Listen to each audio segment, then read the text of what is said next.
It is March 31st, 2026. I am at Joel Pearl, thejoelpearl.com on Blue Sky, and it's time to get in the weeds. A terrific Tuesday. That's right, I planned my T word today. And with me as always, well, not really always, because I don't do T word days. I don't do Tuesdays and Thursdays, but I'm here today because SP3 is here. And there are other reasons. Jeremy will be joining a little bit later, but I'm here. I wanted to show proof of life. I am here. I am clear. I am just about feeling better. How you doing, pal? SP3? I am doing well as well. That was a lot of wells. I feel like I'm Lassie talking to a well. But here we are on a Tuesday. Glad to be here with Joel to talk about pro wrestling and to see if Joel has recovered. We're going to have all three hosts on today's show. We got a very special guest joining us in the second hour of the show. So we have a jam-packed show to get into with coming off the heels of Monday Night Raw from Madison Square Garden. The crowd at least made it feel like a Road to WrestleMania show. I don't know if the show itself did that, but the crowd definitely did. The crowd definitely did, and we got a lot of big matches announced for WrestleMania, so we'll talk about that on today's show.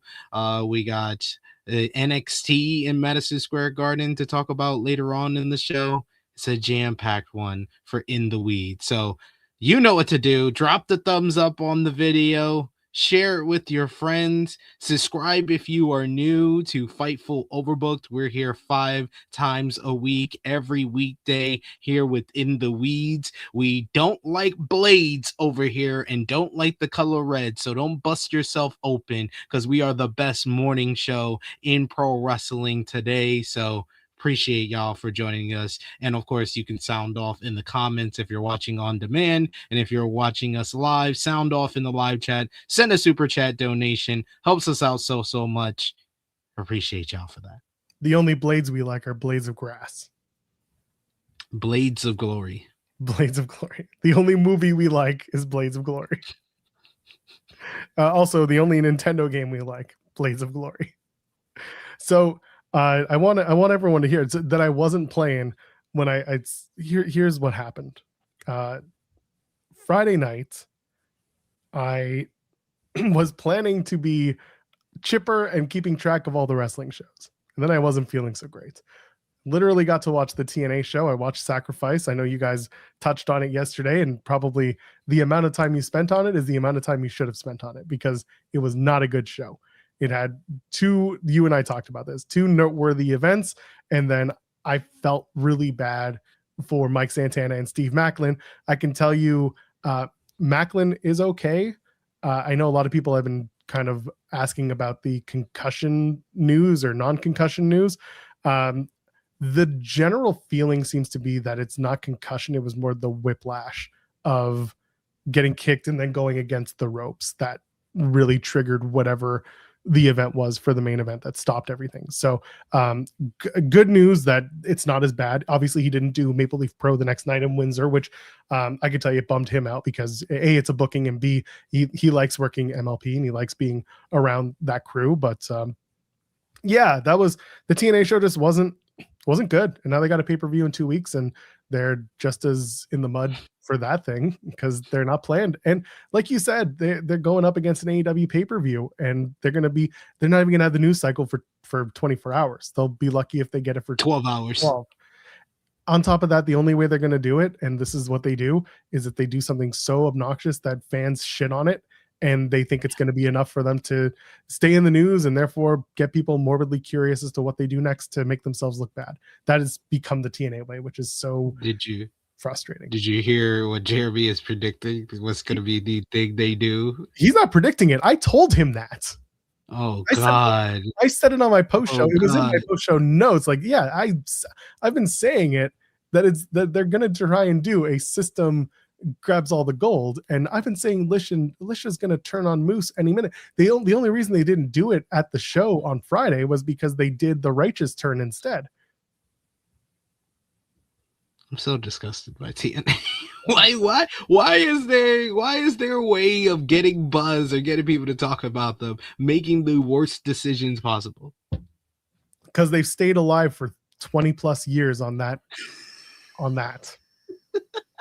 On doing things that people, it's the Jerry Springer and Maury Povich effect, where like they outshit each other every week just to see how low you can go next. Jeremy saying, I don't read your commentary, just the happenings. And you heard it through osmosis, because I've been saying this for at least 2 weeks. Maybe something I said while you weren't listening got in through your subconscious, and now you know. Probably did. I want to apologize because yesterday we talked about Tokyo Joshi Pro, and I was waxing lyrically about the tag team of Sarai and Orihara. And I think someone in the chat put Space Rush as their name, and I kept saying that. It's Spark Rush. Spark Rush is the team name. They're one of the best tag teams in the world today. Go out of your way to watch it. They got another big matchup. They had another big matchup on today's Stardom show, which I need to go back and watch. But they're killing the game. Sarai and Orihara, Spark Rush. Trying to redeem myself for incorrectly saying space instead of spark. I saw someone comment on it, and it was in the comments from yesterday's episode, and I was like, Space Roosh? Are we talking about Roosh going to space? Is that what we're doing?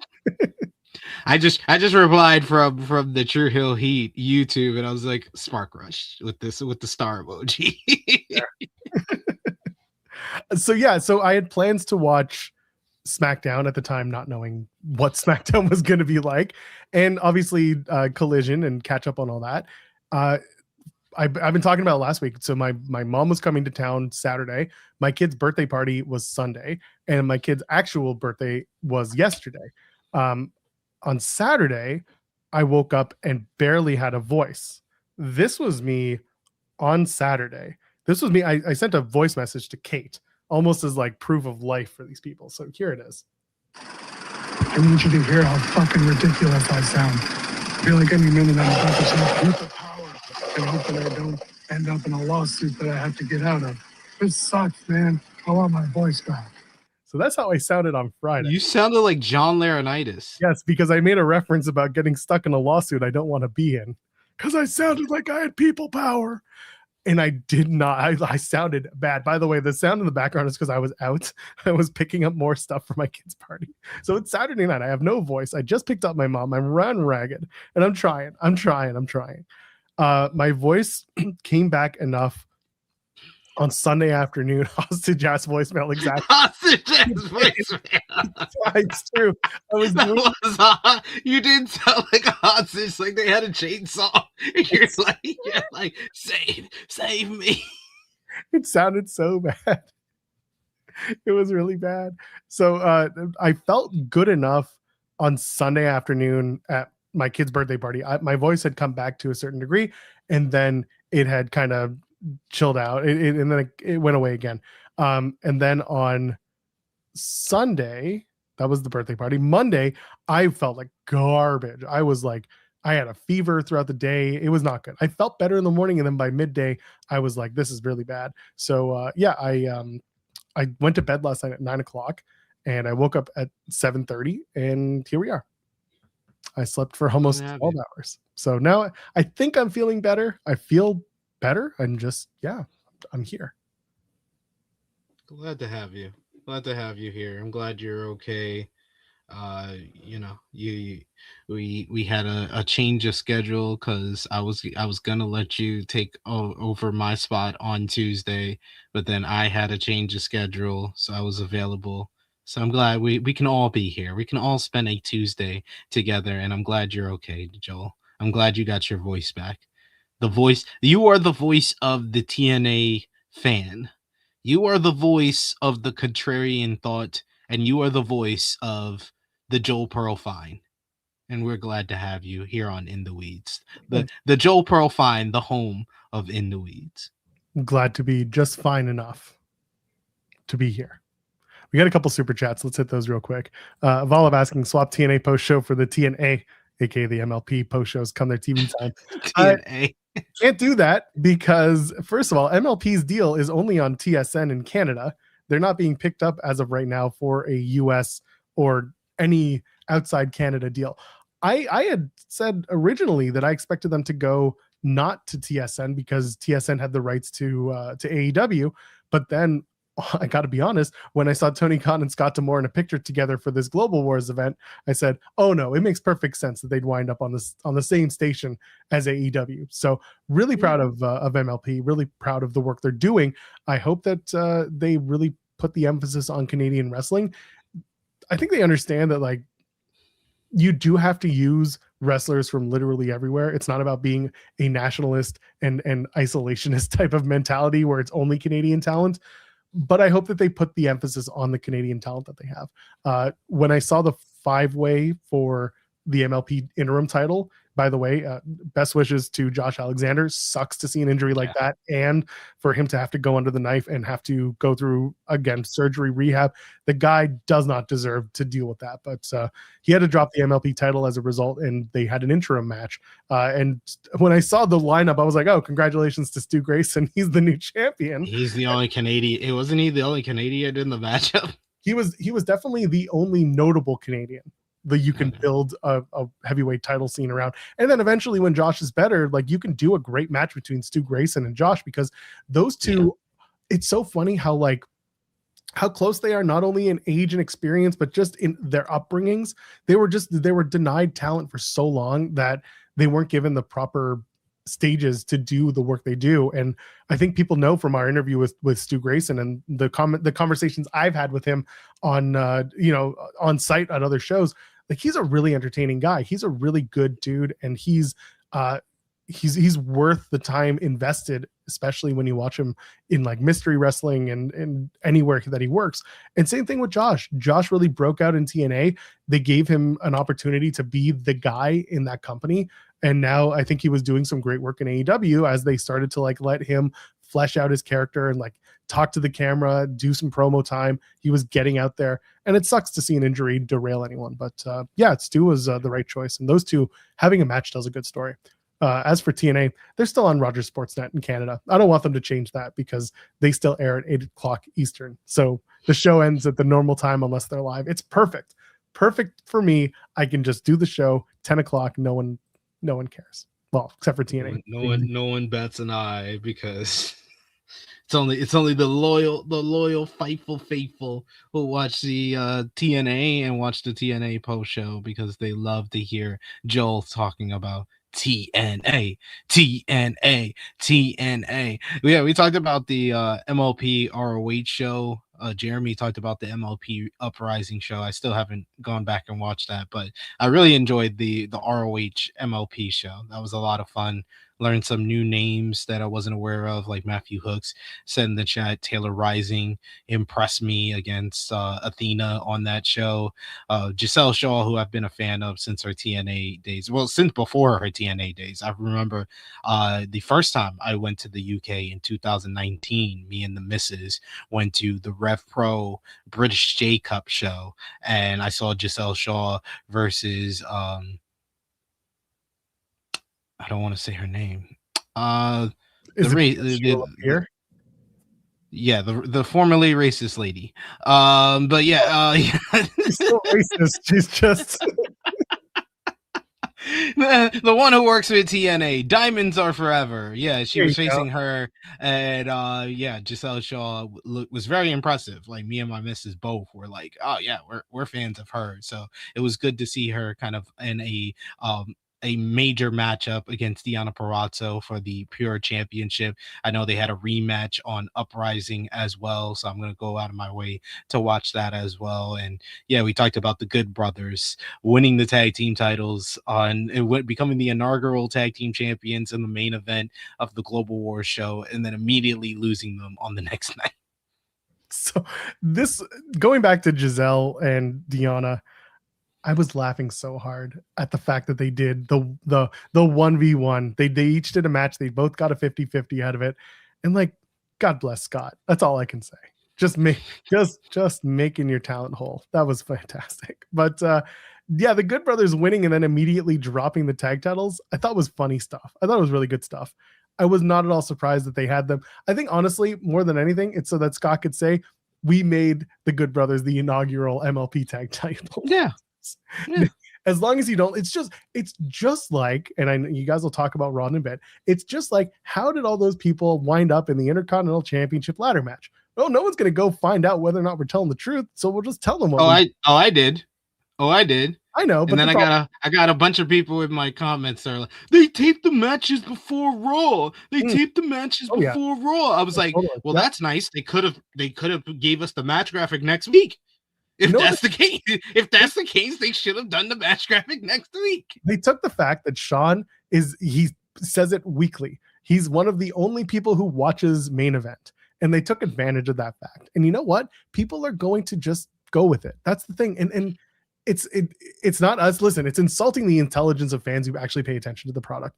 But at the end of the day, no one's going to really go and suss this information out. So if he says these are the first MLP tag title holders, they're just going to leave it. Like they're just gonna be like, oh, okay, cool. They're not going to see one day. They're not going to look for how long the reign was. They're just going to see the accolade. Doesn't matter. In their eyes, it could have been 3 years, but no, it's a day and whatever. You get away with that stuff. But yeah, again, the qualification stuff was just like, I was laughing because I'm like, oh, they know that they can take advantage of their audience in a situation like this, because ain't nobody going to check main event to see who qualified. They already told you who's in, so it doesn't matter. You don't even need to go find out. You don't even need to watch this show. It already happened here. It was literally source. Trust me, bro. That's all it was. Trust me, bro. It happened. It happened, yo. It was Pat Patterson, Rio de Janeiro bullshit, and it was perfect because I woke up and I heard about this, and I'm just laughing. I'm like, oh, they really went for it. Congrats to Rusev and Javon Evans, who they could have just said Javon won last week. Like, they didn't have to say main event. Like, the last time he was on main event before I guess the taping of last night was freaking like I think it was like in December. I'm pretty sure. Like, I just put him beating Grayson Waller, I think, in my post. But yeah, JD was like, the JD McDonough one was the most offensive. The JD McDonough one happened in January of 2025. I was like, what are we talking about? It's like it happened a freaking year ago.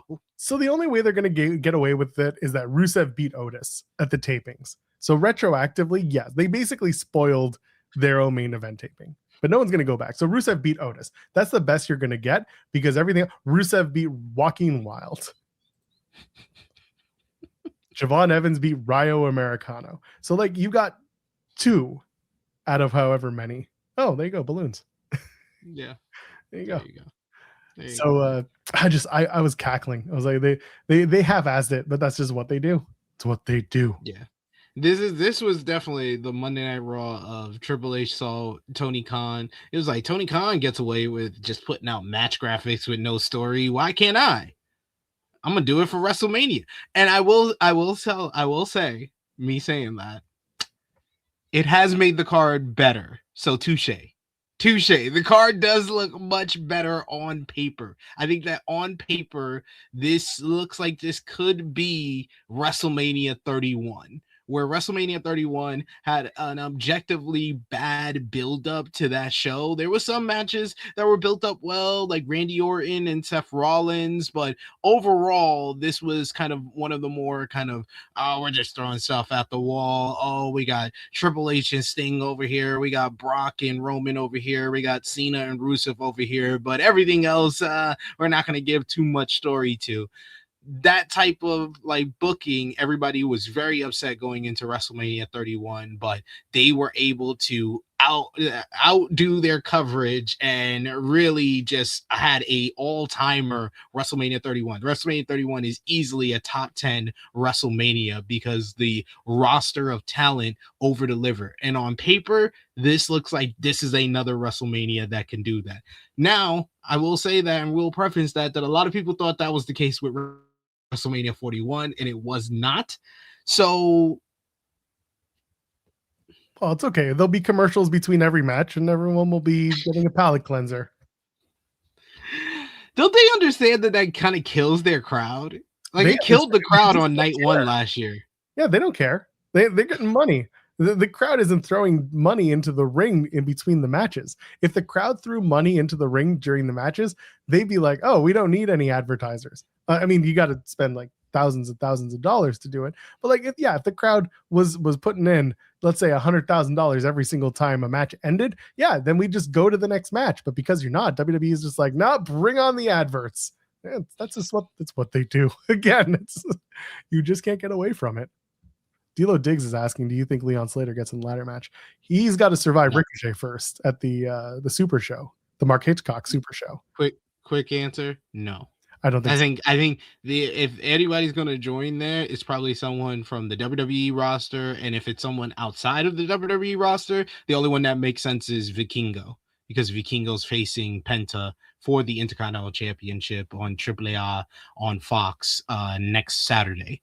So if that matchup goes to like an inconclusive finish or it ends in some type of shenanigans, I could see them adding Vikingo to the ladder match, which would be a big boost to that ladder match because Javon is going to be great. I think the guys in there already are going to deliver a great matchup. Like the two matches that have the least amount of story that they announced last night with the ladder match, and then what you see on our thumbnail with Gunther and Seth Rollins.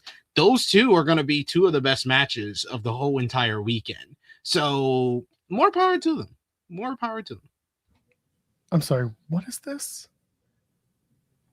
So I'm looking at Wikipedia because I was like, I want to pull up the card real quick, and they're putting in the U.S. title as a 4-way, but it's definitely not.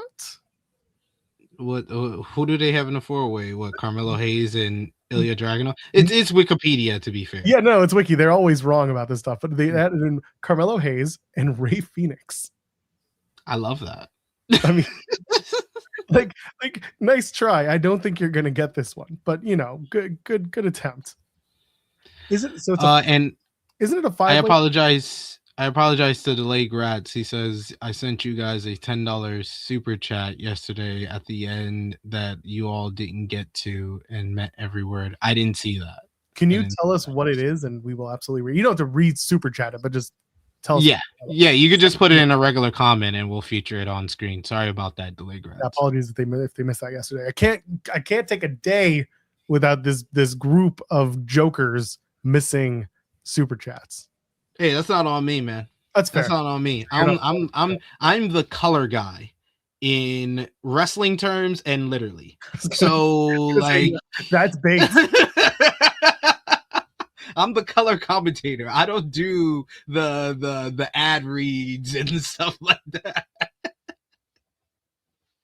So is it a 5-way for the Intercontinental title? So then they already, as of right now, yes, it is a 5-way. Okay, so right now it's Penta, Javon Evans, Dragon Lee, JD McDonough, and wow, I actually used his real name, JD McBighead, JD McBighead and Rusev. So right now that's the 5-way. So no Leon Slater as of right now. If they had a 6th, I agree with you. It could be someone like Vikingo.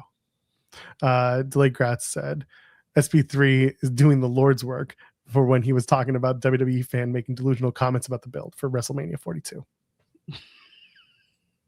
I get it.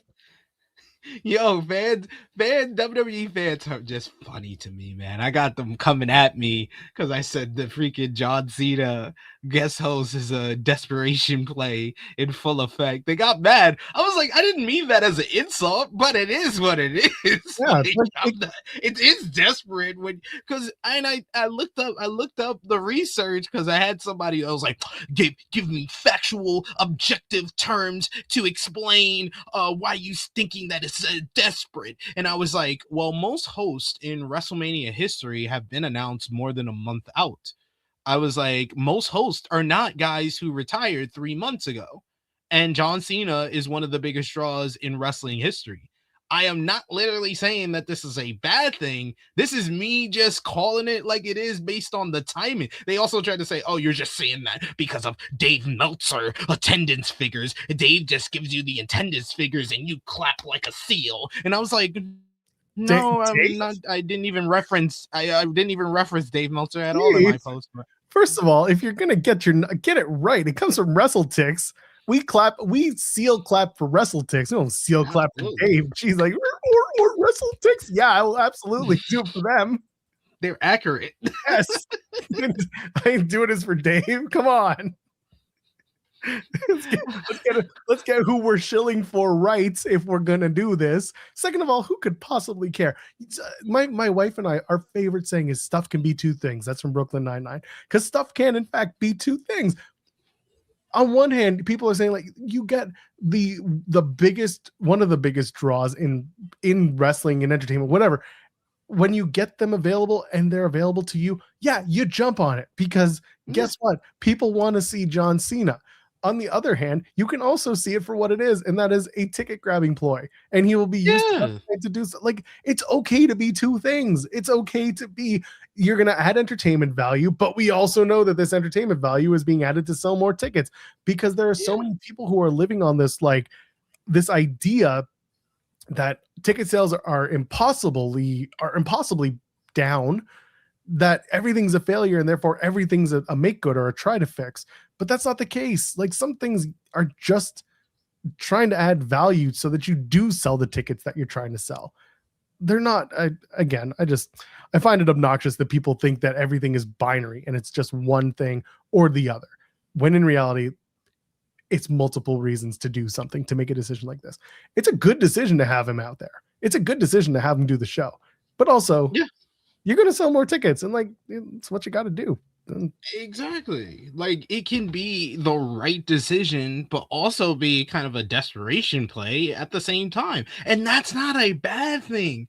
That's not a bad thing. I think that every wrestling company should be desperate to sell as many tickets as possible. That's just a part of the business. When you've been watching it as long as I have, I don't understand why people like take so much offense to anything about their favorite company of choice. Like, I see people crapping on New Japan Pro Wrestling at all the time. I don't take offense to it. I either block them, mute them, or just keep scrolling. Like, that's what it is most of the time, is these people that are not following me. So this is literally a vanity search. This is them searching or on there for you or follow, whichever one brings up stuff that they always look up. And I came across because I'm on there because I didn't even get that much traction on that post either. So it was just weird that I had people that I had never seen before commenting, quote tweeting on my posts. And I'm just like, this is a nice try at satire, nice try at deflecting and defending WWE. The person brought up, they're still going to make 8-figure gate. And I was like, you're really defending hard for that 8-figure gate that you get not a dime of. Like, what the hell are you talking about?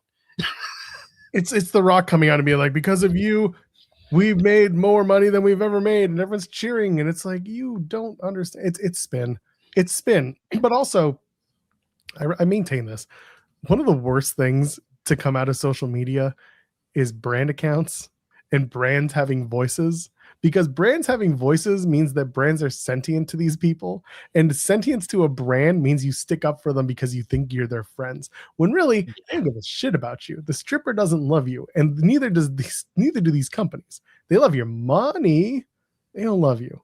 They love your patronage. They love everything you do to show support for them, but they don't love you back. It is the most one-sided relationship you'll ever have. And I know most of our chat will understand this, but I don't know who else needs to hear this.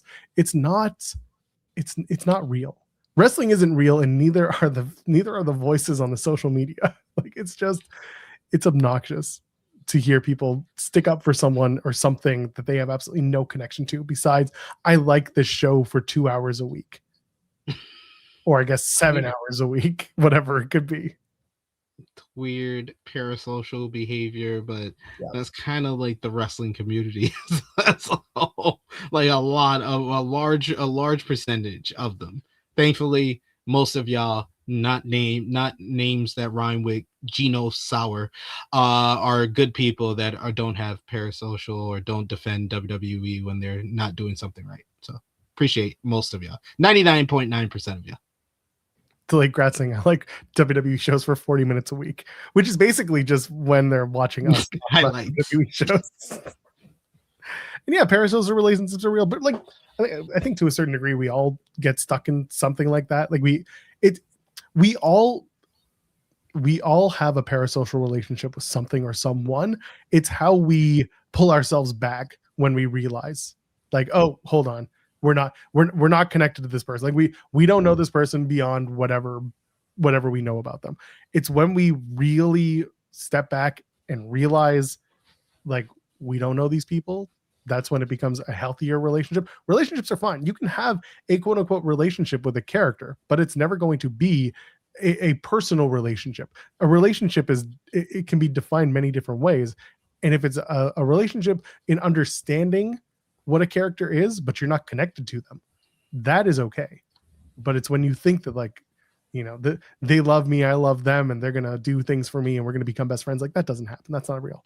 But anyway, you guys know this stuff. The strippers are real. Strippers are real. Strippers are real. Parts of them anyway. Yes. They're real people. They're real. That's right. Yeah, there you go. Andrew the Giant saying, I just realized me and Joel are not friends. It's true.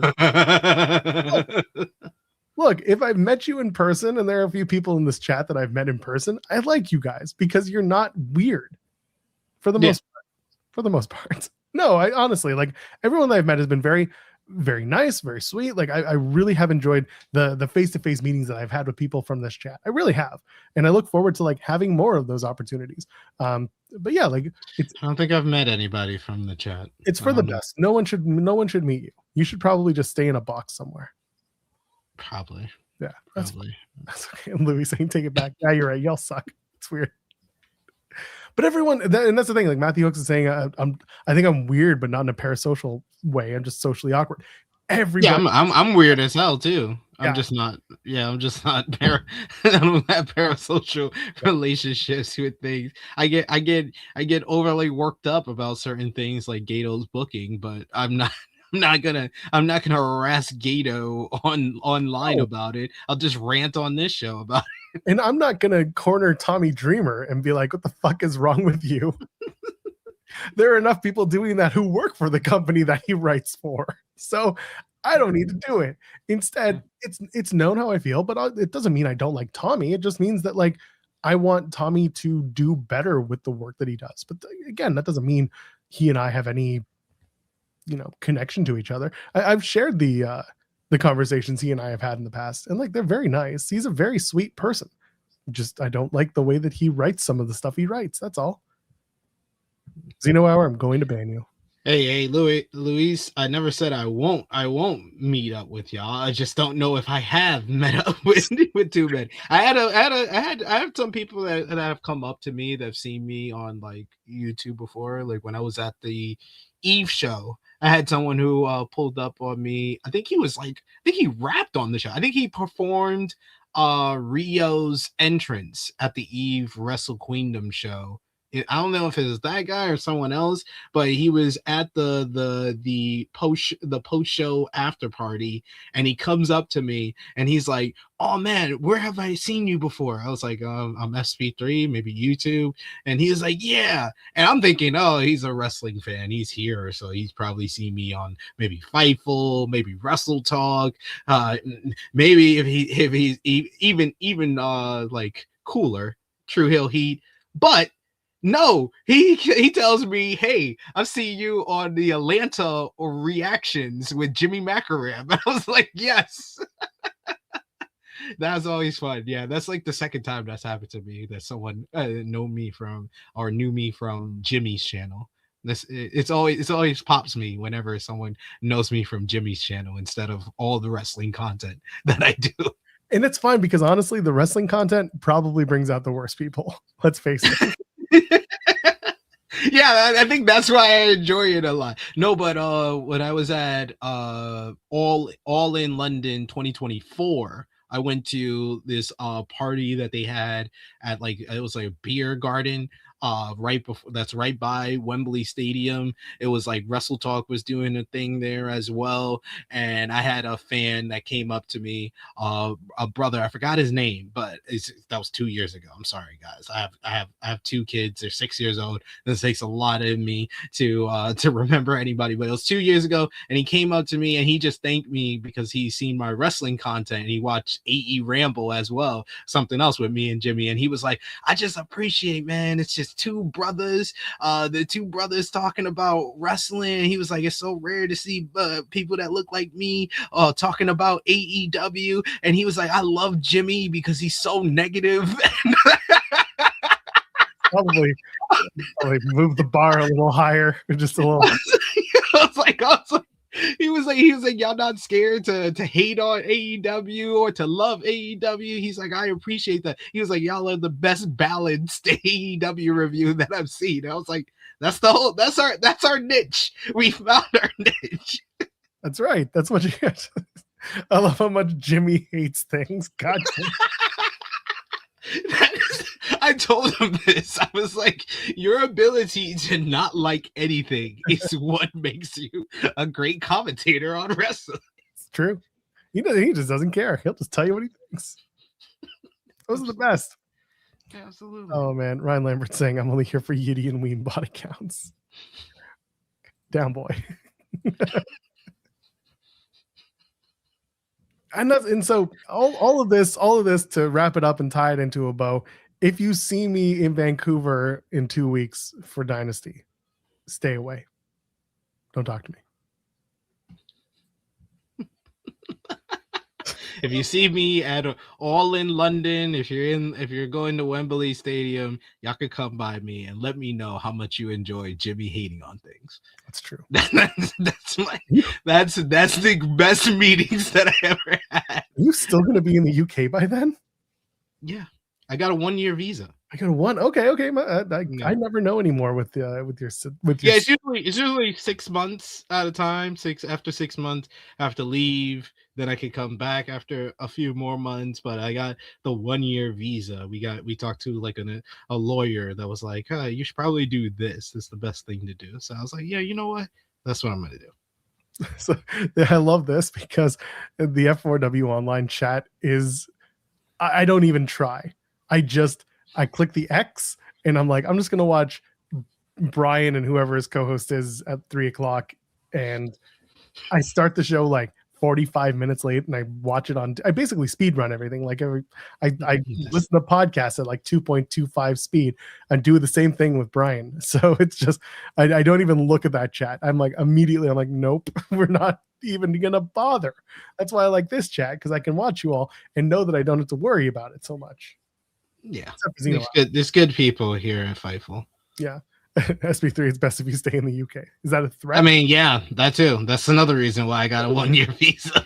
Honestly, my missus is like, I am not going back there right now. Can't blame you. My kid is just like, can we go to the United States? I'm like, hell no, we can't. No, we cannot.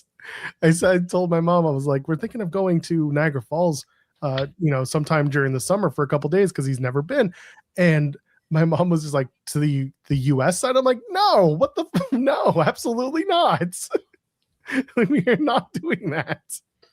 We have it here where we don't have to pay American dollars to go across the border and then get frisked by agents. Like, what are we doing? No, we can just stay here. Come on. It's nicer on the Canadian side anyway. Don't let anyone tell you otherwise.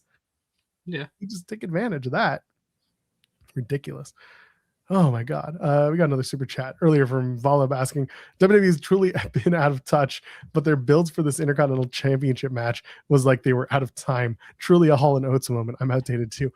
Shout out to you, Volab, for using out of touch and out of time, and then realizing you made a Hall & Oates mention. Outdated as well. Oh man, just take a look around. I used to love playing that song. Anyway, this is part of a larger conversation that I've been hearing that I'm kind of open to listening to more of.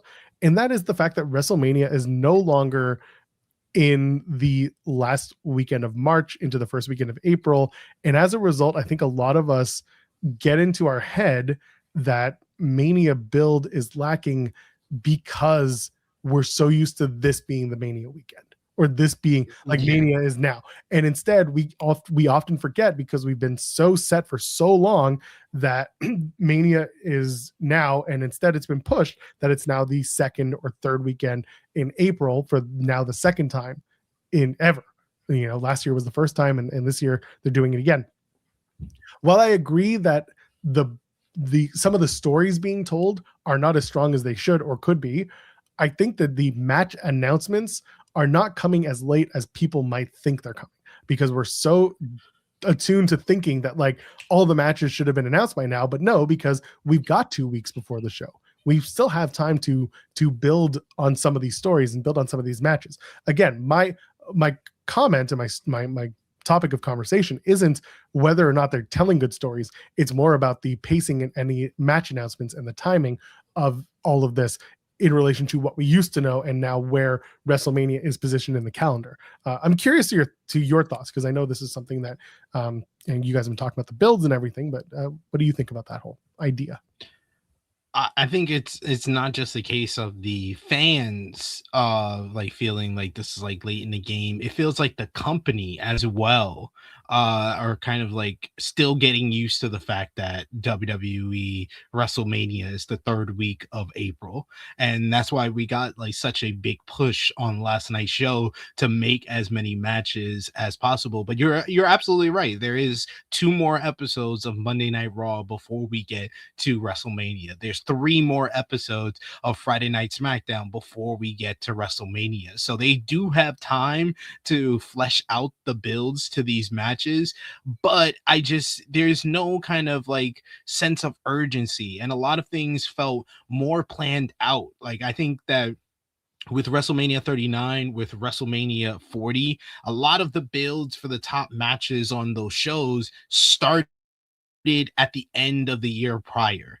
Let's just look at like kind of like WrestleMania 39. A lot of us knew Cody was coming back, so it was going to be Cody and Roman at WrestleMania, like at the tail end of 2022.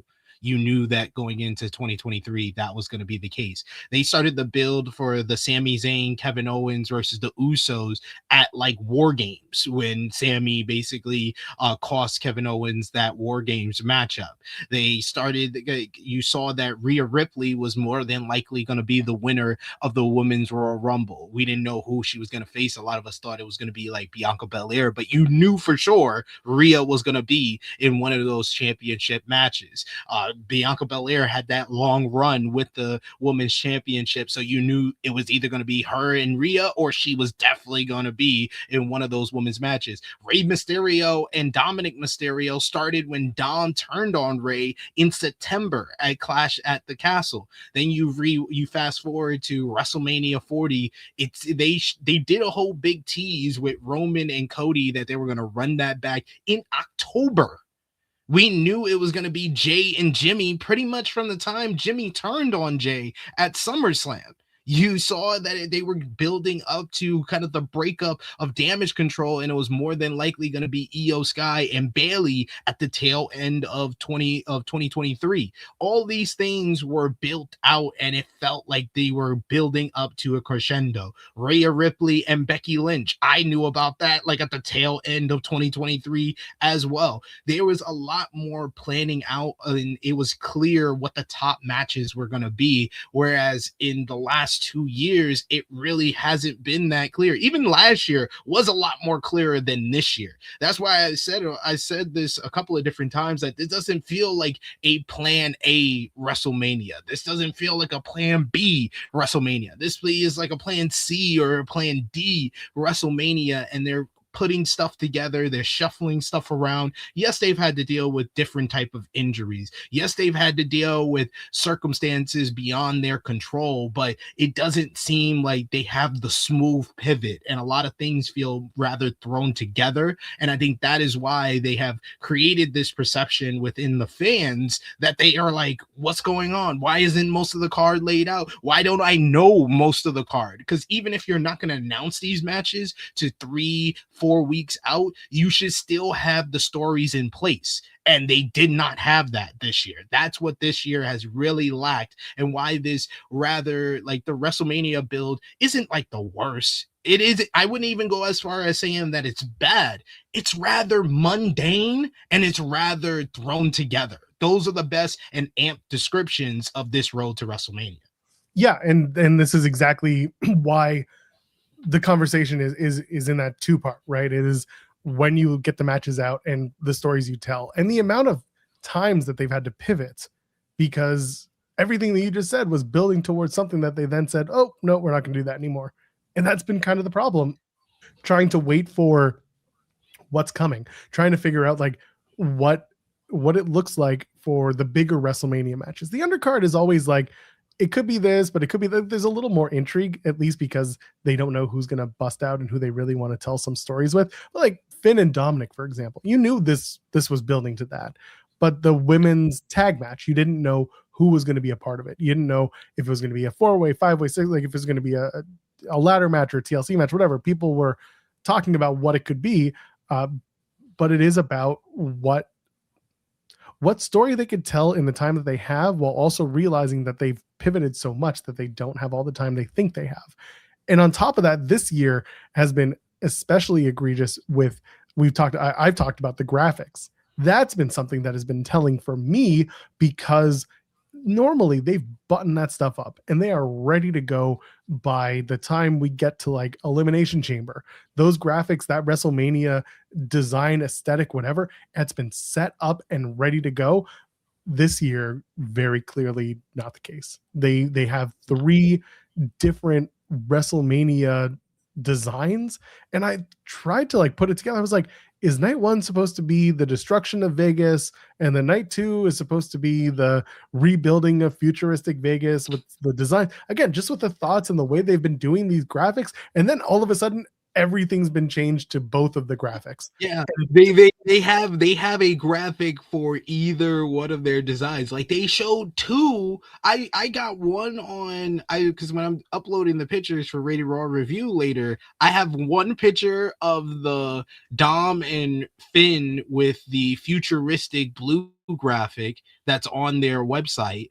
And then I have the graphic from what they showed us, which is like you said, that's a good description of these graphics, the destruction of Las Vegas with the car that goes through and the garage door slamming down on it type of design for Finn and Dom. So they made 2 for 1 matchup. So they were just I think that they realized that some fans were putting 1 and 2 together and being like, oh, this is the graphic for night 1, this is the graphic for night 2, and they're just trying to throw out red herrings at this point. They're like, we're doing graphics for all of these. Everybody's getting double graphic. Dude, I feel so bad for their graphics team who have to then go through and like double graphic. And I get it. Once you have motion graphics take a little more work, but like once you have a template, it does make things a little easier. But come on, man, it's just extra work you're putting on this team.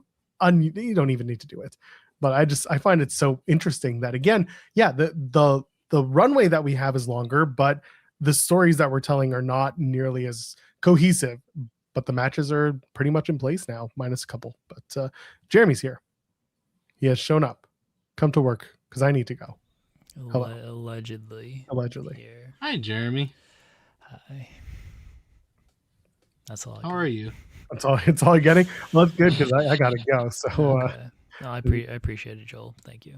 I'll see you guys tomorrow. I plan to be back. Allegedly. Thank you, Joel. I'll see you guys. Take care. I caught part of the show, some of the show. I don't know what you guys are talking about by the end. Sorry.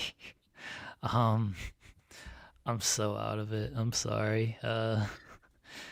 Big announcement for tomorrow. I don't know. I think people know, but we haven't promoted it. That's why I'm trying to promote it today. It's Triple H Day tomorrow, SP3. We are celebrating Triple H on this show tomorrow. So if you would like to stop by and celebrate Triple H, who hates the spotlight, as your headline says. Triple H was on the show. I thought the end of last year. I thought he joined y'all for the Wheaties Awards. just wait. He's back. I mean, I don't know if he's gonna be on the show, but we're celebrating him. You know, with all the great work that he's done. You know, we get accused of being on the AEW payroll, and we can't have that. So we gotta show that we are equal and fair value platform here.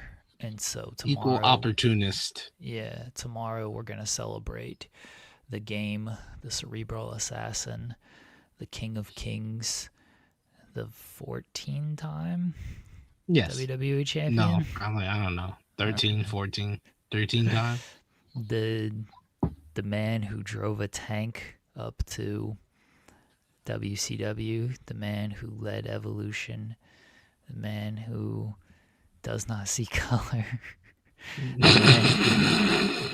the man who has not read the lawsuit.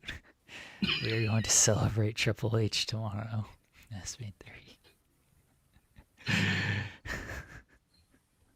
You know, he knew we were going to celebrate him tomorrow. That's why he showed up last night. 14 times. 14 I was right. times. That's what I said, 14 times, right? Yeah, no, 14 times. Yeah. So he knew we were gonna he knew we were gonna celebrate him on Wednesday, and so he showed up because he was like, "Oh, this is what we do. This is what I do. We got to make sure that, you know, I'm on the show, so In the Weeds has something to talk about, and In the Weeds can continue to celebrate me." I will tweet Triple H for an open invite. Of course I will. Open invite. Let's interview the game so he can tell you, just shut up and start being fans. This is what we do. He's probably looking backstage like, does it feel like WrestleMania season? Does it feel like WrestleMania season now? You saw that show last night? He's never gonna be on the show, but that's fine. He hates the spotlight, ladies and gentlemen. He hates They had it. to drag him. They had to drag him out there last night. Like you couldn't see it. Yeah. The John Cena, the host of WrestleMania, he had to drag Triple H out there last night. You just couldn't see him. But that was the John Cena spot as well last night. He forced Triple H to come out there to say, "Hey, get between these two men." He had to preserve. It makes sense, y'all. You guys are just making stuff up. Like, it just makes sense that Triple H had to be a part of this segment. It's not Triple H trying to, be in the spotlight for the hottest feud at WrestleMania. No, he had to preserve one of his big main events at WrestleMania. Why do you guys always have to make a big deal about everything? You guys always have to. The internet wrestling community, you see us WWE fans like enjoying something, and you just want to make it negative. You just want to hate on it, and you just want to say Triple H is doing something wrong. Who else was going to do it? Adam Pearce got knocked down. The only person above Adam Pearce is Triple H. There was no other person who could have stopped this from going down. Like, I don't understand why you guys gotta make a big deal about everything. Everything. We can't just enjoy something. That was a great angle. And no, the only person who can knock some sense into Cody Rhodes is my wife, Triple H's wife, Stephanie McMahon. It'd be funny if your wife showed up and just like bitch slapped Cody Rhodes. She would do it for free. But Stephanie McMahon Harlem is the only showed person. Up and bitch slapped him. And then Harlem and Liberty go face to face. Liberty ain't ready for that. Harlem would tower over Liberty. You do. Tower over Liberty. I can see it in your eyes. Just clubbing her like Big Man Vader. Oh my God, it would be ridiculous. But man, yes, the only person who can knock some sense into Triple H, the only person who could knock some sense into Cody Rhodes, the only person who could drop some knowledge about this diabolical version of Randy Orton is Stephanie McMahon, is Triple H. Triple H, Stephanie McMahon, these are the true stars. That's how you knew we are on the road to WrestleMania. Ryan says 2 McMahons on Raw, Paul and Stephanie. So, like, I didn't have a full problem with Stephanie coming out here and talking to Cody Rhodes. Folks, I apologize for my low energy today, by the way. It's been a time. So yeah, I apologize for my low energy today. We are scheduled to be joined by Shotzi Blackheart here in about 20 minutes. So energy will probably pick up a little bit. Shotzi's always high energy, so I gotta pick it up a little bit. I didn't have a problem with Stephanie McMahon coming out. I was like, oh, this is a nice little surprise. Future Hall of Famer Stephanie McMahon will be inducted in 3 weeks from now. And the queen down, and the queen come down. Bada bing, bada bound. Nothing thinks me down. Bada bing, come down. Would you love me, love me, love me? And the queen down, and the queen go down. And the bing, bada bound. Nothing think me down. And the bing, bada. So she comes out and just like, you don't know the type of person you're dealing with Randy Orton. I'm like, does he not know what type of person he's dealing with Randy Orton? I feel like he does. And I like Cody's response of like, oh, you know, I do. I watched this man passed out drooling all over himself and babysitting him. Like, I know better than anybody what I'm dealing with. And then Stephanie says, well, you're not your father. I'm like, in some ways, yes. In some ways, no. The line that got me was when Cody goes, with all due respect, you're not your father. And he delivered it in a way that I thought was like downing Stephanie and like baby facing Vince. Yes, this is not a feeling. That is literally what he said. Yeah, I was like, the way you said that and the context you said that made it seem like, oh, Stephanie is not Vince, and that like Stephanie doesn't know who she's dealing with. Like Stephanie isn't as ruthless as Vince. Like, but it wasn't like a compliment towards Stephanie in my estimation. And I was like, oh, so you're gonna babyface Vince with this comment? Like, that seems a little weird. And greater, this episode had multiple references to Vince. Yeah. And Greater Than RX says Chanel Grant doesn't exist in kayfabe for them. And that's like kind of true. And I think that's like their point, which it shouldn't be, but it is. Of that's not a thing that actually exists in the world of WWE. So when Cody's referencing Vince in this way, it is, look at all the great things Vince has done for WWE with throughout history and everything. So like that comment, I was just like, oh, this segment sucks now. Like I didn't mind it with Stephanie, and you know, she did her slap and stuff, and Stephanie slapping people just kind of pops me. Yeah, I didn't mind it to there. She had to humble him.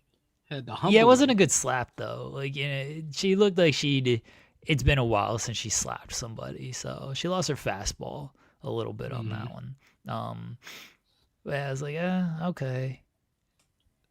The segment it kind of died for me there when he's like, well, with all due respect, you're not your father. I'm like, isn't that a good thing? Like, why are you with all due respecting her with that? Like, shouldn't it have been like, you know what, Stephanie? You know, thank you. You made some good points, and I see you say I'm not like my father, and credit to you, you're not like your father. Like, wouldn't that have been a better? Yeah, credit to you would have been better than with all due respect. Yeah, like, I don't know. It just, this is off-putting there. But I was like, ooh, all right. Well. I thought overall the segment was good. It just could have been great with different dialogue. Yeah, you know, I didn't think it stuck the landing. You know what would have really made it been great? Who the hell told you tonight was open mic night, bitch? That's all we needed. We needed Brandy to come out and lay the smackdown on Stephanie. That's what we needed here. Unfortunately, we didn't get that, but what can you do? And then the queen down, where that queen's go down. Everything that I'm down, right there, 50 down. But everything run up down. Would you love me, love me, love me? And the queen down, and the queen's go down. Everything that I'm down, Is mommy, that the bring me down. And everything lyrics? run up down. Love me, love me, love me. I only know the queendom where the queens go down, and then I just I make thought up it was something about some bow sounds. down. Is it not bow Oh. down? Where the queens bow down, and the ring when I'm down, let me down, and then I know the ending is, would you love me, love me, love me? Yeah, this segment existed, and okay. We've already said how they should save this program, so we should. Or Randy and Cody, meaning by program, not this show particular. They gotta get Pharaoh involved. Stephanie's not. She's no Pharaoh. With all due respect, she's no Pharaoh. Yeah, with all due respect, she's nothing like my dog. That would have been perfect. Jose asking, did this segment change who you think Randy has been talking to? I've always thought it was Bob Orton, so I'm gonna continue to go with that. It didn't really change who I thought he was talking to, because maybe you can make a better case that it's Shane now because Stephanie showed up, so maybe there's a case there. I don't know. I still think it's Bob Orton. My expectations are always low. Bob Orton, sure. That's his dad. Makes sense. My expectations are low. If we get Shane McMahon, if we get Kevin Owens, I've seen that been speculated. All right, cool. But I'm going with Bob Orton. I don't know. Do you have who you think it is? Yeah, Kevin Owens was a good shout. That was one that I thought of when they first introduced this whole thing. There's also Ric Flair. Yeah, I mentioned that when I thought the reveal was going to be in North Carolina last week, 2 weeks ago, whenever they were in North Carolina. I thought they were going to reveal it then. Ric Flair was who I thought it might be, so I could still see that happening. I can see that. And then Batista, maybe that's a way to bring Batista back. Oh, don't get my expectations that high, SP3. You can't do that to me. You can't do that to me.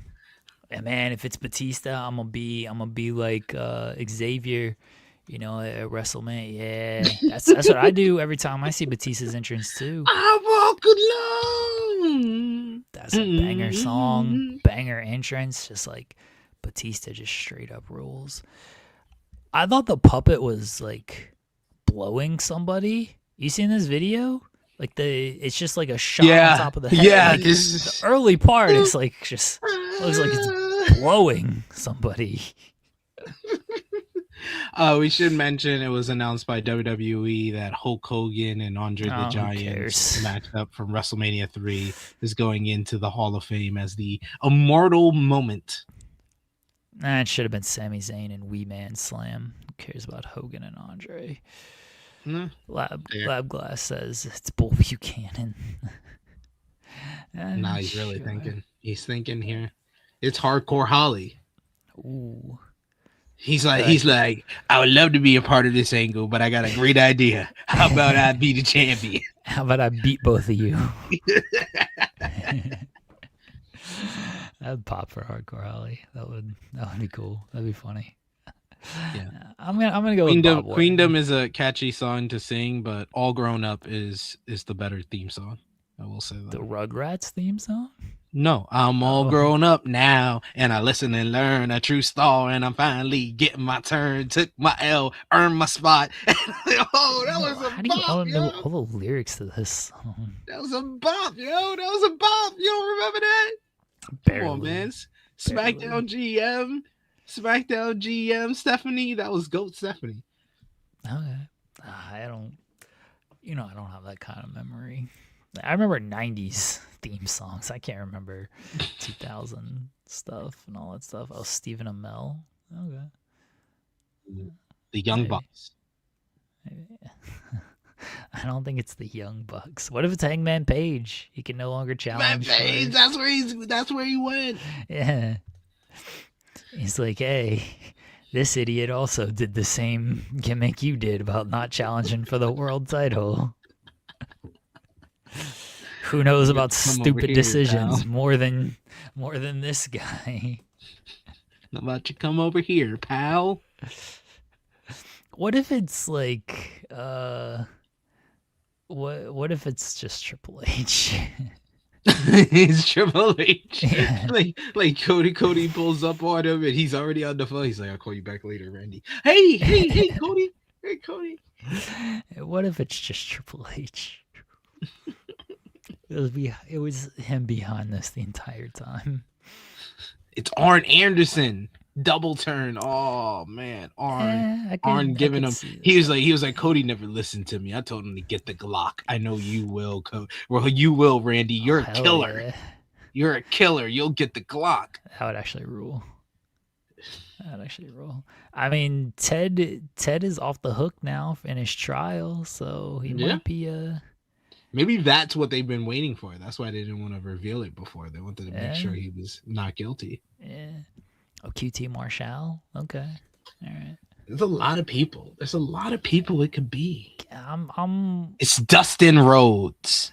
What if it's Goldust? Yeah. It's Goldust. Like obviously it's not Dustin because he's with AEW. It's Goldust and Stardust, and it's gonna be Cody's nephews playing the roles of their family. All right. I like this idea. We have made this Cody and Randy storyline so much better than WWE in the last 2 days. I can go with the Rhodes family playing Goldust and Stardust. Oh man, I looked up yesterday's episode when I was responding to the person who corrected me on the Spark Rush tag team, and they have this new thing when you are on a video where you can ask AI what the video is about. Oh man, it was so hilarious. There was like the host went through a fictional analysis of an angle with Cody's dog Pharaoh. I laughed so much. I mean, that is true. That is what we did. That clip should be up here pretty shortly. I mean, I don't know, shortly meaning today, tomorrow, but I did clip that so people can enjoy our nonsense of. Now I'll clip this of who's on the phone for Cody and Randy. So I don't know, it'd be something. What if it's just like a voice? Like nobody actually gets revealed because it's like Zord. It could be Randy. It's basically the Kevin Nash angle when he texts himself. But it's Cody giving him affirmations. And it's like you're a killer, Randy. He's like, yeah, I know. Thanks for telling me. You should kill Matt Cardona. And I was like, yes, thank you. I know what to do now. Yeah, it's just a voice in his head, you know? Mm-hmm. It's AI, it's Chat GPT is who Randy is talking to. That's all it is. It's like Scream. It's like Scream with the voice modulator. Yeah, that's what it is. Yeah, that's all it is. It's just Chat GPT. I'm here for it. This sounds airtight case for who's behind the Randy Orton phone calls. We've come up with so many different suspects. We're gonna break it all down. We're gonna get to the bottom of this. Who done it? All right. There's no point in like getting into anything deep now. We have 4 minutes before Shotzi joins us. Oh, there's no sense in like trying to jump into the rest of this show because I will say I heard you guys talk about it, so I'll comment on it real fast.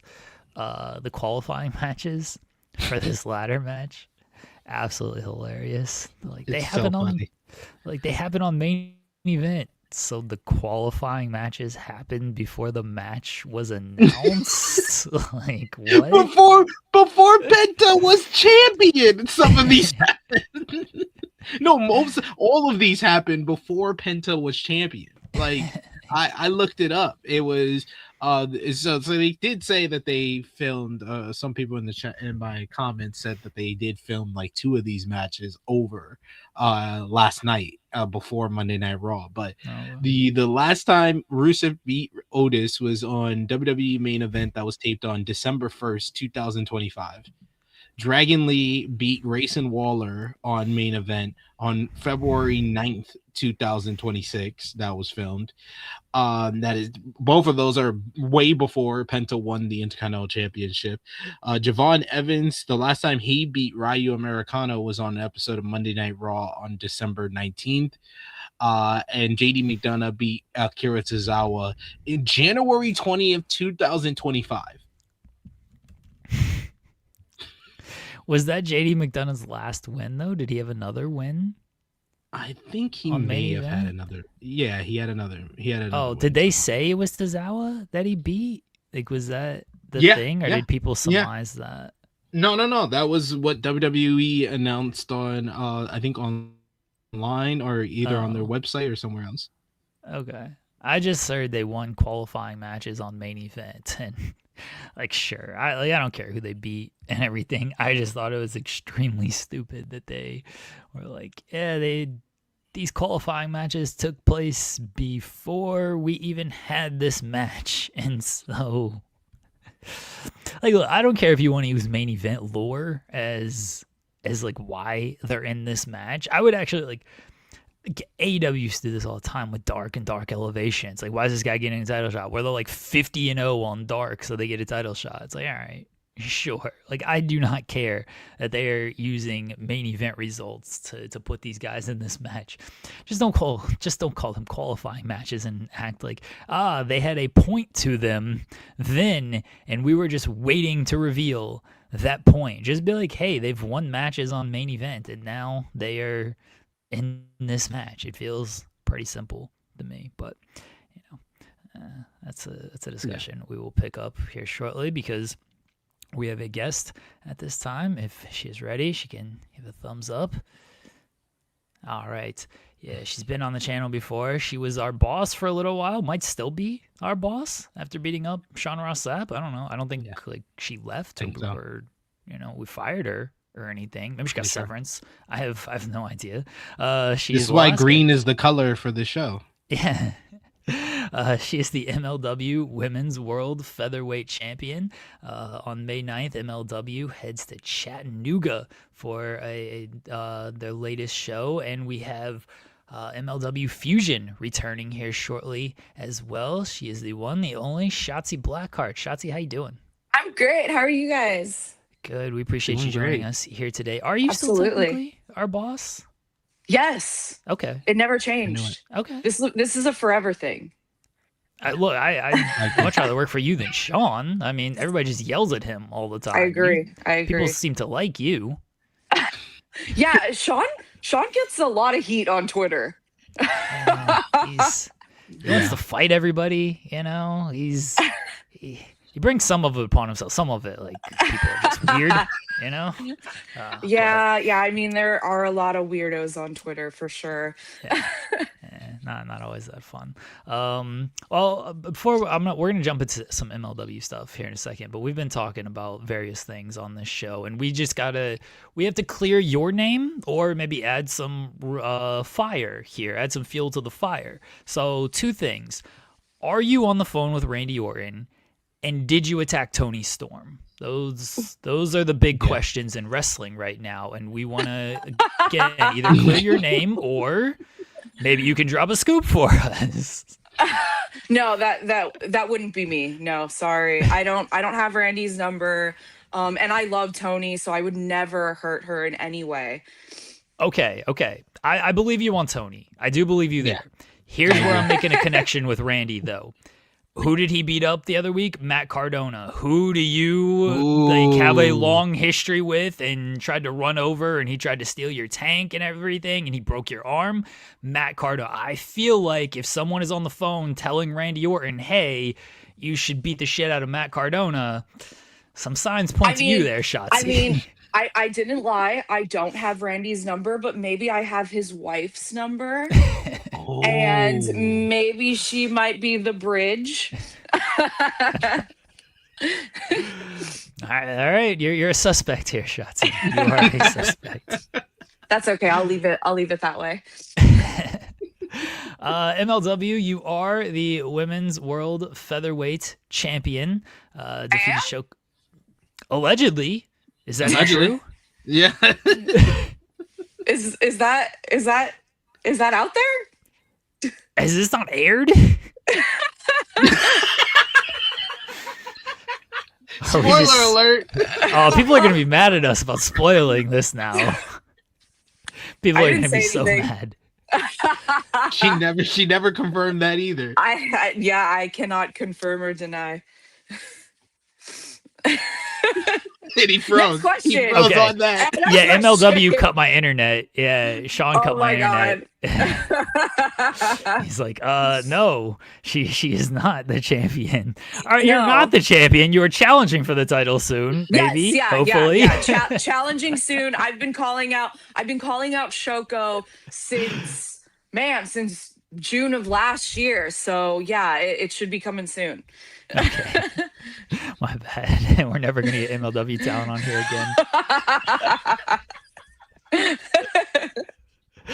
Besides challenging for the title, which is coming soon, how have things been going in MLW? Have you enjoyed your time there? Oh, I'm having a blast. Like, I say this all the time, but like, it is like my creative playground over there. Like, the storylines are awesome. Like, MLW gets me.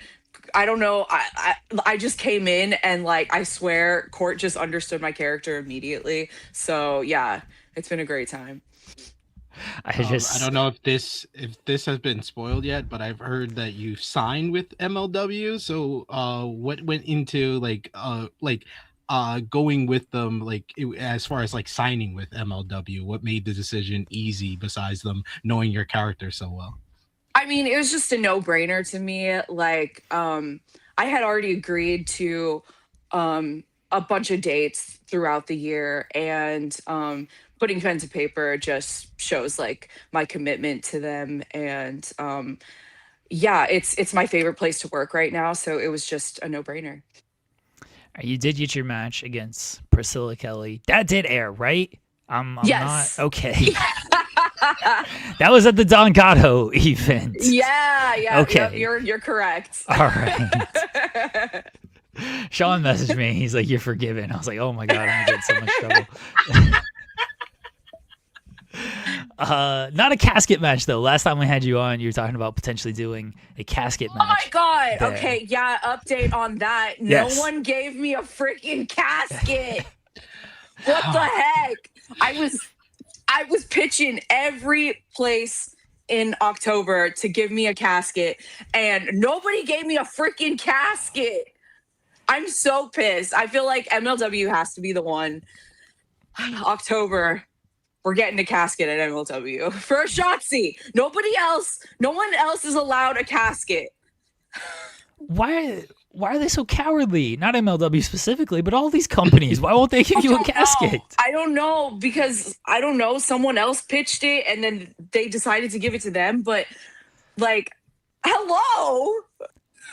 No, we're not worried about anybody. I feel like it's just not meant to be. I'm just never going to get my casket match. No, we're not worried about anybody else's caskets around here. You were on this show months and months ago, before October. It was like, what, August of last year? September of last year when you joined us. And you were pitching for this. And yes. Nobody else gets the casket. This is bullshit. Yes, I agree. Somebody says you got to build your own like The Undertaker did. And then I will. I have one. I found one on Facebook Marketplace. It's a great casket. Oh my gosh. Oh, that's I'm ready to go. How much did you pay for this casket on Facebook Marketplace? It was like $300. Was it used? Maybe.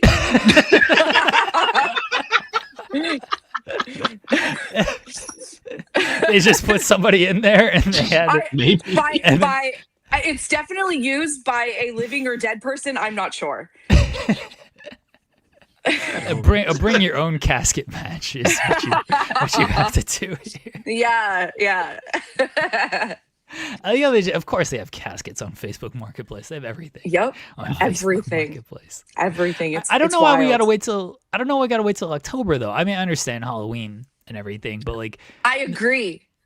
yeah, no offense, but like people die all the time, so you can just use a casket whenever. Yes. No, I agree. I've asked for like Summerween casket matches, but then they're like, no, we're gonna save that for October. I'm like, yeah, are we though? Like when October comes around, are you gonna give that casket to someone else? You got to get it in writing, and then Yes. I should have added that to my MLW contract. You should. We got to speak before all this stuff happens here. I know. Shotzi. I think I need a revised contract. Yeah. I have ideas. They're not a lot of good ideas, but I'll continue to throw ideas, and some of them stick. So getting this in the contract is an idea. That is brilliant. I would have pitched to you before. So you've been working with a bunch of other like different promotions. How's it been? You've like been one of the most busiest wrestlers out there, traveling all over the world. How's been the frequent flyer miles going for you? With all your busy schedule? Yeah, my miles are great. Yeah, I'm like all of the status on all of the airlines, which is lovely. But yeah, I'm a little overwhelmed. Like I get home on Monday and I'm just zonked. Like I do nothing throughout the week. I have zero energy, and then it's back on the road again, you know? What do you do in the downtime aside from sleep? You know, I still, you know, try to get my training and my workouts in. I've been training with Amazing Red a lot at the HOG school weekly, and then you know, try to just catch up on sleep and wash my dirty gear. Oh, okay, I didn't know where that was going. You know what direction that was going in. How's it been working with like Amazing Red and over in the HOG school? Because we see so many of like the top wrestlers all over the world going to him and learning something new from him. What have you learned? Like, what's the biggest thing you've learned from him so far? Oh my God, training with him is amazing. Like just the way he runs his classes, and then just the way that he like he'll just get in there and be like, all right, let's just like call it in there, and we'll just like roll around with him, and he's just awesome. And he always has like the craziest ideas. He's like, Shotzi, you should start doing this. And I'm like, yes, teach me. And then like he'll get me to be able to do whatever wild thing that day. Yeah, he just has a way about him. So yeah, I'm really elevating going to the HOG school, hanging out with the kids there and training with Fred. You're someone who has never like shied away from doing, I say this lovingly, stupid shit in the ring. So has he said anything and you were like, oh, I don't know about that, or has he been like, has he pitched it and you're like, yeah, 100%, I'm gonna do that anyway? No, we're on the same page. Like honestly, there have been times where like I'll have like a clip ready. I'll be like, I want to learn this, and he'll show me the clip before I show it to him. So yeah, we're on the same page.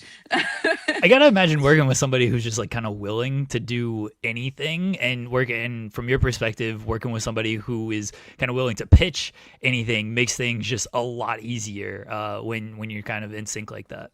Yeah, absolutely. I mean, like, it's just insane because he's been doing this forever, but he still trains with the kids, and he'll be like in training taking all these gnarly bumps, and I'm like, Red, you don't have to do this. Like, you're a veteran. Like, you've been doing this forever. Like, save your bumps. But he's just wild. He's insane at training.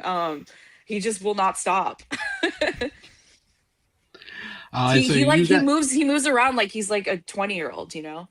He's still going. I mean, he's still wrestling every House of Glory event. Still looks great out there.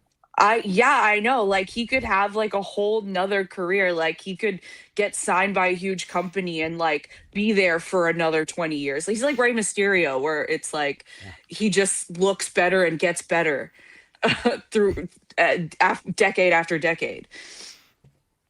And you also are going to be doing like the HOG shows during WrestleMania weekend, right? Yeah, against Charlie, Yeah. my Yeah. girl. How you looking forward to that? I mean, it's great. I'm pretty sure that this is her first match back in America since. Yeah. So yeah. Yeah, because she's only had that really awesome match against Chris Stat at Eve, which I watched, and she is moving so good. I'm so excited to get in there with her. We had some really awesome matches at like NXT and stuff, but yeah, it's time to bring it back with What's your- zero chains. Like we just get to do whatever we want. That was the one thing watching that Statlander match of, Charlie Dakota Kai, the former Dakota Kai. She was definitely wrestling like she hadn't wrestled in like a year, but it looked like she hadn't missed a beat. And she's like, oh, Right? I don't have to do, I'm not restricted to certain things that I may have been restricted to previously. Yeah, TV And- wrestling is really hard and comes with a lot of restrictions. There's a lot to think about in TV wrestling, but that's what I love about the indies is you just go out there and you just do whatever your heart feels. I'm a little bit worried for both of you in that match. As concerned, like in a good way. In a good way. I love the dumb shit that all these wrestlers do. So our necks are definitely going to be feeling it the next day for sure. let's not have like permanent injuries here. Well, but no. I do appreciate the guys the things that you guys do in the ring, and when you are willing to go all out like that. What is your overall like WrestleMania schedule looking like? Some people like to take 20 different bookings and do 5 matches a day. And I was about to say, other people look at quality and not so much quantity. I mean, it could be both, but what's yours looking like? I'm known to overbook myself, and I went a little too ham this year. But it's my first Mania back being on on the indie side of things. So I just wanted to like go balls to the wall. Like I'm doing multiple matches a day, some that will probably end at like 3 a.m, and then some that start at like 11 o'clock in the morning. I'm hosting a karaoke night. I'm doing everything. Like anything that you can think of, I am doing it. Lots of appearances, lots of chances to see me wrestle. Definitely will be at WrestleCon all 4 days too. So yeah, I'm going to be all over the place. I'm definitely not going to be sleeping. So yeah, if you see me, hand me a shot of whiskey and let's go. Okay, a couple. Oh, go ahead, SP3. No, I was gonna say she just gave me serious FOMO that I'm not gonna be there because you said You're a not karaoke gonna show. be there. I'm in the UK, so that's a long flight. That's a long flight for me. I know, but if you're gonna travel once a year for wrestling to be around your people, this is the opportunity. Come on, I go to the UK like once a month, so you can travel. You can travel. You're right. I would literally go just for the karaoke because me and Jeremy are big karaoke marks. Like we love us some karaoke. So I gotta ask the question: what is it's me and Harley Cameron. Like you can't get funner than that. No, that's a lot. Give me 2 go-to karaoke songs that you have to do. Okay, like Rock You Like a Hurricane is one of my go-tos, which is also one of Harley's. So we'll probably be duetting a lot. It's going to be a good time. But like I used to go and do karaoke with her like once a week at this really terrible bar called Big Daddy's here in Orlando. So yeah, we're about to get down because it's been a minute since we've had time to do karaoke together. And we're gonna need to stretch before this. There's video somewhere on the internet of SP3 and I doing Creed with karaoke. Yeah, we did Creed and Limp Bizkit. Let me get a little note. Let me get a little something. Oh, we've done when you are with me. Yes, I'm free. I'm careless. I believe. There we go. Yeah, we did the whole. We can do this. We can do this karaoke. That was gonna be one of my questions. Is what's your karaoke? All right, what's your? Do you have a go-to whiskey? Oh, I just love bourbon. Any kind of bourbon. Bullet bourbon's probably like my go-to, just because it's like relatively well priced and a good bourbon. All right, and then I know you have a an appearance with our pal Denise Salcedo. Yes, I love her. She's okay. Let's not go crazy. No, I'm kidding. Denise is great. Speaking of karaoke, I've done karaoke with Denise. I'll give you one guess as to what artist we did together. Ooh, together. Yeah, we'll see how well you actually know Denise if you can't name this artist. No, I don't really know any of her musical choices. Oh, it's Taylor Swift. What would it be? That's all. It's Tay-Tay? Yeah, she loves the Taylor Swift. Yeah, same. Same. I love Tay-Tay too. I get down. We did Blank Space together. Okay, great. Good choice. Yeah, myself and Denise Salcedo. Okay, I might have to have her prepare some Tay-Tay for me when we're on there. We might need to open the show with a little Tay-Tay karaoke. Oh, see, I'll do Shake It Off. That's my go-to karaoke song. Yes. Yeah, that's a banger. It is. Right so working with Denise, and I know Lana C.J. Perry is going to be there, and Mackenzie Mitchell as parts of this show. You don't have to spoil anything, but like, what there's do you guys nothing have to spoil. Okay. Like, is there anything like planned? Or are you guys just gonna show up and whatever happens? We're gonna just show up and vibe. I mean, like, anytime I talk to Denise, like, I swear, like, we knew each other in a past life or something. But every time I have a conversation with her, it's like I'm talking to someone that I've known forever. Like, it's just so natural. I mean, maybe that, that's just her, and she just gets that out of people, But yeah, I just love talking to her. Anytime I've had an interview with her or anything, it's just been a good time, and it just flows so well. So yeah, I'm excited to talk to her again because it's been a minute. All right, if you want to put her on the spot, make her uncomfortable, ask her for her least favorite Taylor album and see how she kind of squirms there. Yeah.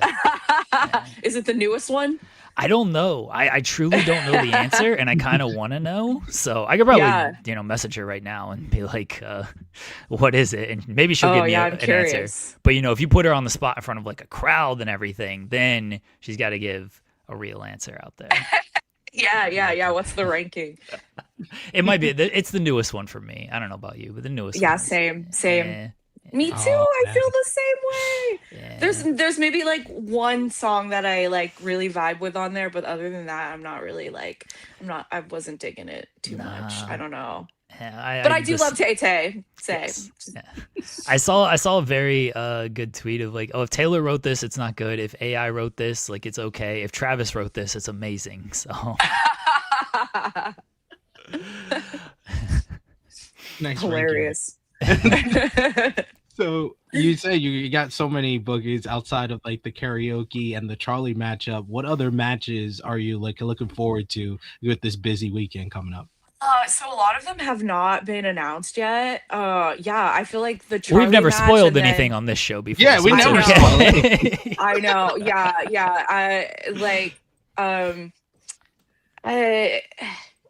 There's so many, but there's two that I'm really, really excited about that haven't been announced that you'll just have to wait for. But yeah, I will be everywhere. I will be at the hottest shows of Indie Mania week. So yeah, just stay tuned. I look forward to seeing you in the clusterfuck. I'm just gonna assume you're in that because everybody's in the clusterfuck. Everyone's in that. Yeah. Even if I'm not, I will be. Yes, exactly. We got to talk a little bit of horror because I feel like we always talk a little bit of horror with you. We had not necessarily a debate on this show, but a discussion on this show about Scream 7. And if that was... have you seen Scream 7? No. Oh, okay. Don't. Right. No, I'm so behind on my horror movies right now, to be honest. And then when I heard that Scream 7 was kind of meh, I was like, well, I'll just wait a little bit. So, yeah. Don't do it. That's all. That's my suggestion. That's my advice. Don't do it. Okay. Just act like 6 was the last one, and you'll be perfect. You'll live in a perfect world. I mean, I'm still gonna watch it because I have to. Like, I just cannot not. But I'm okay with it being bad. Like, it's 7. It's Scream 7. Like, it's the 7th one. Like, 7 is never good when it comes to the horror movies. But as long as someone dies in it, I'll be fine with it. What's your favorite Scream? Yeah.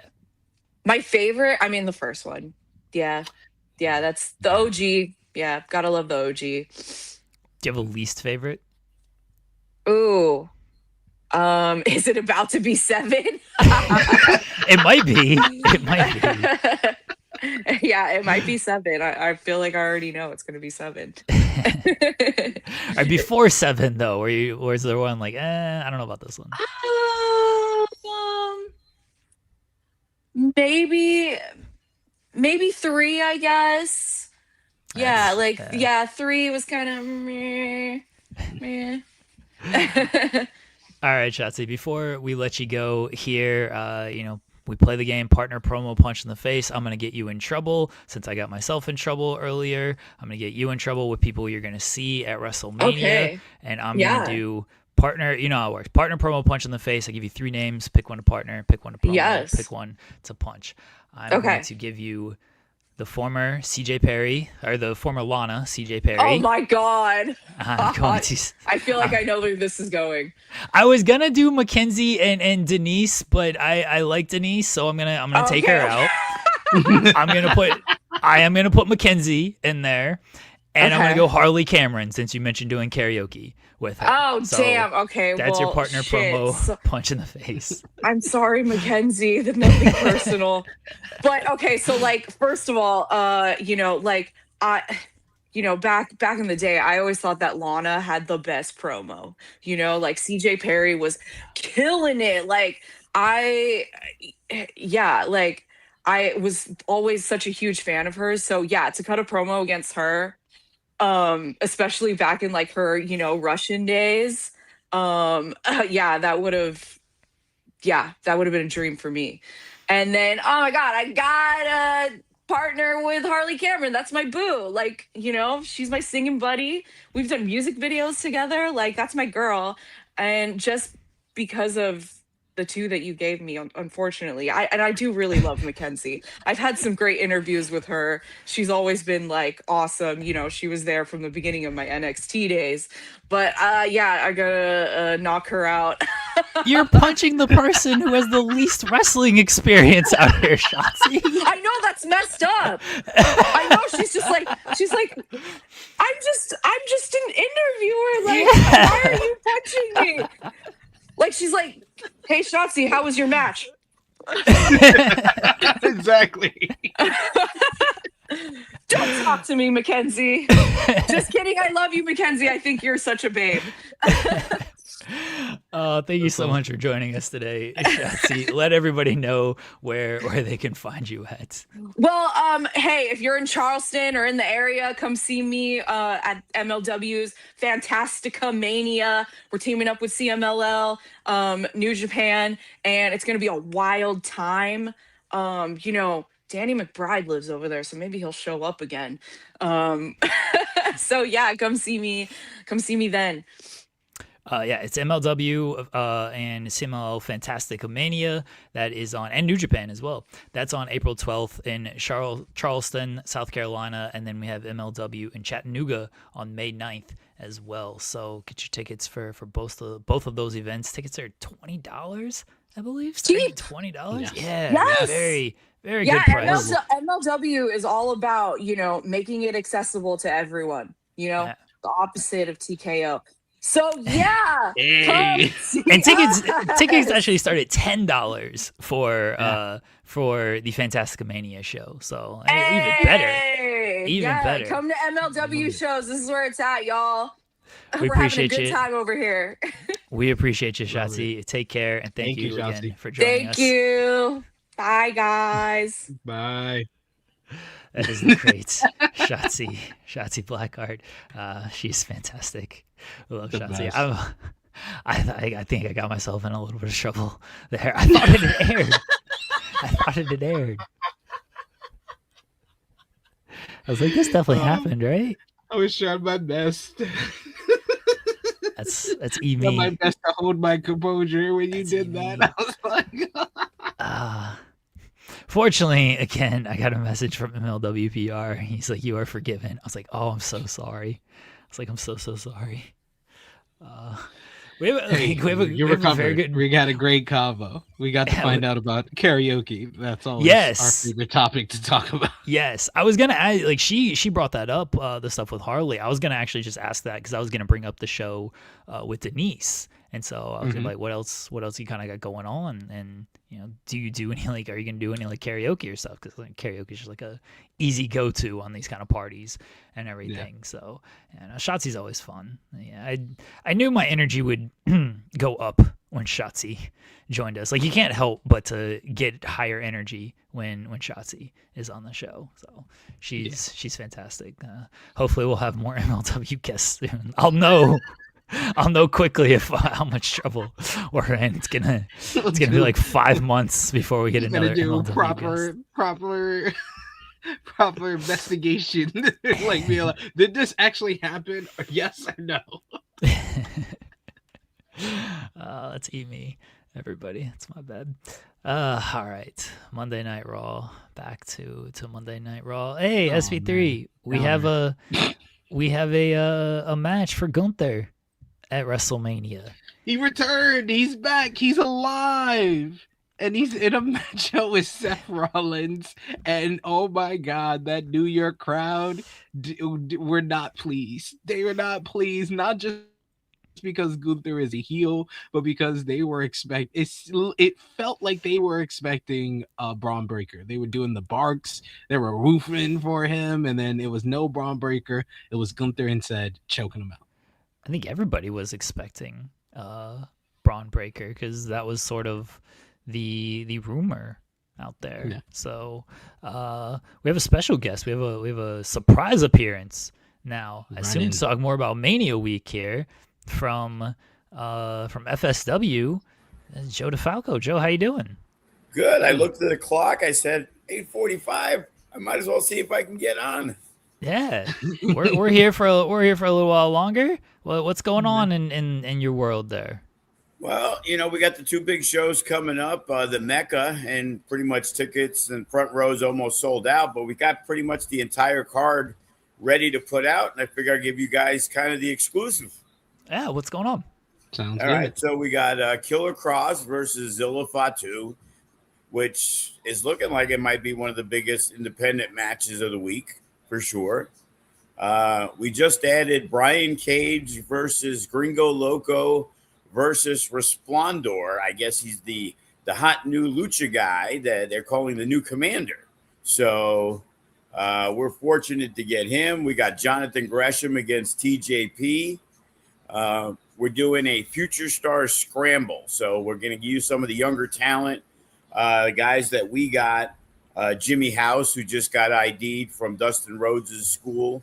A guy Cross is very high on, Steve Gibke is going to be in the match, as well as a couple of our guys, Ice Williams, and one of our youngest talents. He just won our No Limits Championship this weekend, Jaden Cole. His first match literally was at the Gabe Sapolsky tryout in April of last year. And he's kind of, people look at him as kind of like a young Kenny King, very smooth, only 9 months in, tremendous talent. We're looking, it could change, but we got a triple threat with Bad Dude Tito, Richard Holiday, and Hammerstone. And working on a 6-man tag, but we got guys like Adam Brooks from Australia, Kenny King, Danny Limelight are going to be in that match. We have Leo Rush against Bodie Young Prodigy. He's our 18-year-old that started at age 9. And the women's champ, Brittany Brooks. And then, of course, we got the Mecca. And we thought we put together Matt Riddle is going to wrestle Gresham in that match. So that's going to be a battle of polar opposites. And we got guys like Shayna Baszler is going to be on the show. Cross is going to be on the show. Bad Dude Tito is going to be on the show. So we got a lot of great talent on both those shows. So I figured, hey, let me put it out there. Yeah. Give the dates again for both those shows. Mecca is Friday, April 17th at 10 p.m. at the HyperX at the Luxor. We just did another show there this past Sunday. Literally, I'm going to tell you, it's the best room in independent wrestling. the video screens. We have access to multi-million-dollar production equipment. These guys are great. And then after Mania on Saturday night, we're going to do the Natural Born Killers thing at 10 p.m. So, you know, we're literally 5 minutes from Allegiant. We're 5 minutes from T-Mobile. We're 5 minutes from where the collective is going to be. And, you know, it's going to be a lot of fun that weekend, man. We got 15 shows that we're a part of.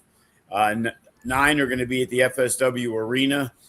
6 are going to be at the HyperX. We're also working hand in hand with Gabe Sapolsky, and we're going to be doing the ID Showcase on Thursday at 7 p.m. And then after us, Title Match Network, who we work with, they have 60 women already booked for their women's show at 10 o'clock. So I think there's going to be a lot of 8-woman and 10-women tags in that. But they got Thunder Rosa on that show. They got Steph DeLander. You know, they got some big names also on that one. And let everybody know where they can continue to find more information. You know, go on the Twitter, the Instagram, Future Stars of Wrestling, Eventbrite. Our tickets are on sale for the Mecca, for the Natural Born Killers, and the ID Showcase. Also, Delgado Promotions, they're doing a Lucha show at 4 o'clock on the Thursday. And they've already announced Dr. Wagner and Ultimo Dragon and Gringo Loco. So everybody's loading up their cards, man, with, like, you know, the best talent. So you can go all over. You can go to the Palms. You can go to the HyperX. You can go to the Horseshoe. But I'm telling you, we have the best room that weekend. There you go. Talk your shit, Joe. That's right. We appreciate you, Joe. We appreciate you making the announcements here and, yeah, giving people more information. I know it's 2 weeks away, WrestleMania week. I was yeah, like, oh my gosh. Absolutely. It's like all of a sudden it's coming out. You guys want to come? Let me know. We got these crazy tabletops that are overlooking the ring that look great. We also have this VIP suite that's fantastic, overlooking and, you know, private bathroom. We're offering that opportunity for people if they have a large group. And, you know, the ticket pricing includes, you know, a $250 food and drink credit. So that's a super cool option. If you got a lot of friends coming in, and instead of buying individual tickets, you know, this VIP suite sits 15. You got lounge couches and everything, you know, the full works. It's like a mini WrestleMania suite. There you go. Joe, we appreciate it. Can stop by in the coming weeks, and, you know, when you got more to announce, and we'll set something up to get a couple of people from who are on the show. Yeah, for sure. I know Cross said no problem. Let him know, so he's good to go. Cool. All right, I'll message you in the next couple of days. We'll get something working. All right, thanks Joe. A lot. See you guys later. Take care. Go. Take care. Joe DeFalco from Future Stars of Wrestling. They got a busy weekend out there for WrestleMania week, because, you know, their base is in Vegas, so they've always got stuff going on in Vegas. Their stomping ground. People are just gonna pop in and just promote WrestleMania week on this show. Any people are gonna get mad at me for my WrestleMania sign in the background. Some companies will. Some companies will. Some companies will be like, shouldn't be having that, sir. Well, it's point to the sign season. Come on now, you know, to the point. See. All right, where were we with Gunther and Seth? So Gunther attacked Seth Rollins. That's your WrestleMania match, and Braun Breaker. The rumor was that he was cleared. He was going to be back. He was going to be in this spot, and then he obviously was not. They pivot to Gunther, which is good. I mean, I'm not going to complain about getting Gunther in a pretty high-profile spot on the card. I mean, people have their assertions on Seth Rollins, but let's be honest, any Seth Rollins match feels like an important match in the world of WWE. Why he's working last time that Seth didn't have a good to great matchup at WrestleMania. He had one last year with Punk and Roman. The year before that, he gave us 2, the tag team matchup with Cody against Rock and Roman, and then him and Drew had a excellent opener tonight too. He had probably the best Logan Paul matchup at WrestleMania 39. Him and Cody was arguably the match of the night at WrestleMania 38. 37. He had a great matchup with Claudio Castagnoli, then Cesaro. He had even a good matchup in the pandemic with Kevin Owens. Like this dude always delivers, even if it's 5 minutes with Brock Lesnar at WrestleMania 35, one of the best openers against Finn Balor and The Miz. He's never missed at WrestleMania, other than 25 minutes with Triple H, but that's Triple H's fault. Yeah, it's not his fault. I ain't blaming Seth on that one. Yeah, and again, Seth is all his matches feel like big, especially at WrestleMania. But yeah, if you're working with Seth because he's been at the top of the card for so long, like it feels like an important match at WrestleMania. So I'm fine with Gunther getting the spot. How they explain it, we shall see. I've seen people pitch the idea of, oh, he does this favor for Heyman and then he gets Brock at SummerSlam. And like, does that make a ton of sense? Like if it's going to be a retirement thing, because then I'm looking at it of like, okay, well then Seth kind of has to lose. Brock kind of has to win against Oba, and Brock shouldn't be beating Oba, because otherwise, why does Gunther? I mean, maybe Gunther phrases like he's old, he's washed, but then you're just beating an old washed guy. Like, it's a little iffy if that's the way they're going to go with this. It could be like hired by Heyman. Heyman needed some backup against Seth, and he hired Gunther to take Seth out to end his career. He's basically paying Gunther to end Seth Rollins' career, and he can beat him, and Seth can take some time off after WrestleMania to make it feel like he beat him and sent him away for a little bit. But yeah, I mean, yeah, they have to explain it, because you can't. I think that when the bell rings come April 18th, April 19th, with Seth Rollins and Gunther in the ring, two of, I would say, the top 5 best in-ring performers in all of WWE, it's guaranteed to be one of the best matches of WrestleMania weekend in WWE. So I have no doubt about them, but it's all about the story leading up. And you kind of see that with right now, Brock Lesnar and Obafemi have the hottest feud going into WrestleMania, and it feels legitimately hotter than the 2 main event matches of Cody and Randy and Punk and Roman. And that's all to do with a very simplistic story that everybody seems to be into. Yeah, they just go out there and they look at each other. Yeah. And it's aura. It's just aura on aura. It's Obafemi wiping through security guard, launching that poor security guard up the entrance. I thought he was going to launch him onto like a pile of security guards, and he just threw him straight onto the concrete. I was like, Jesus, that looks like it sucks. Oh my God. It was just that reaction that he got in Madison Square Garden. Vince used to say, if you're over in the Garden, you are over like Rover, and Obafemi is over as hell. These were the 2 like standout moments of Monday Night Raw. It was Gunther coming back, attacking Seth Rollins to set up that matchup, and Obafemi and Brock Lesnar's showdown. Another great angle in by far the best build-up going into WrestleMania. We have our 3rd guest of the day. Hello, Sean. How are you? Hey, Sean. Hello. SP3, do you want to start doing the Collision post show? Oh, I don't mind. Great. I love to. Who is leaving the Collision post show? Rick is a quieter. Oh, yeah, he sucks. And he said, I think SP3 would be good for it. And I said, you're right. Oh, I appreciate it. Rick sucks. It's an inconsistent gig, but it's a gig.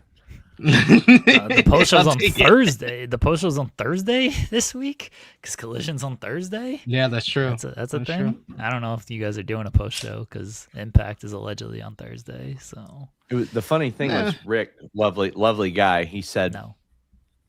He said, man, it's been a pleasure doing this for 3 years. And I'm like, 3 years? It's been 3 years. Yeah, I guess that's true. Yeah. Time just goes. It's very unfortunate. Very unfortunate. I was looking at the back of that right there. It's an action figure that Jimmy had made as a gift for me, and it's got a bunch of Fightful personalities on the back, and like that's from 22, and like 10 of the 12 are still here. Like it has a bunch of personalities on the back. It was very Am I cool. on that? Yeah. Oh, that's Oh, unfortunate. look at that. I mean, if it's from 22, I would hope I would be on it. Yeah, just you would because- still be on there. Oh, I can't see that. Oh, look well. at that. I think is that you and the Sting? Oh no, that's Phil. Oh, I know. I see myself. Yeah, I'm next to Phil. Yeah, you're next. Well, to Phil. okay. Yeah, that's- Will, Denise, and Robert aren't here, but I still consider Denise because I can't get rid of her. So Yeah.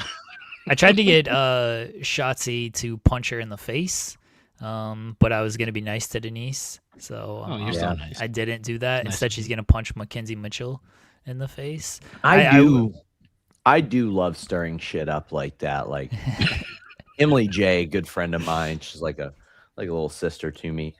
I was hanging out with her. She was so excited to meet Saraya.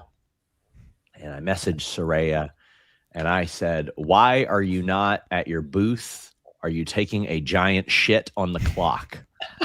Like Anthony Edwards. And by the time she messages me back, Saraya always has a crazy line, right? Always has a crazy line. By the time that she messaged me back, I was already at the Black Label show with the wonderful Emily J. I sent Saraya the picture. I said, "I'm here with your little pal." She goes, "Tell her I said hi." And I said, "No, I will tell her that you want her to die in a catastrophic in-ring accident." And to Saraya's credit, she said, "That works too." So Accurate. You really stirred. Damn, like things he up. was ready. I just try to get them to punch somebody else in the face, and you know, you're over here. I wish you would die in an accident in the ring. Then I saw Saraya like maybe an hour later at the hotel bar. She was looking for food, and I tried to get them to fight. It didn't happen. They hugged instead. Listen, man, I got to get those subscriptions up. I got to get people to fight. All right. I mean, fair. Hey, no, he's that's thinking like a fair. promoter right now. Like, Hey, you air that, put that behind the paywall. I assume you'll get some subscriptions off of that.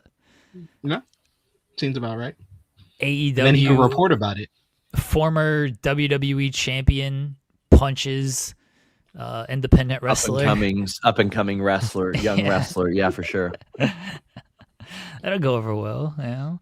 Should we have written the headline that Konosuke Takeshita hits wife? AEW star hits his wife. That is insane, bro. I guess at least it could be worse. We could have had our entire site deleted this week.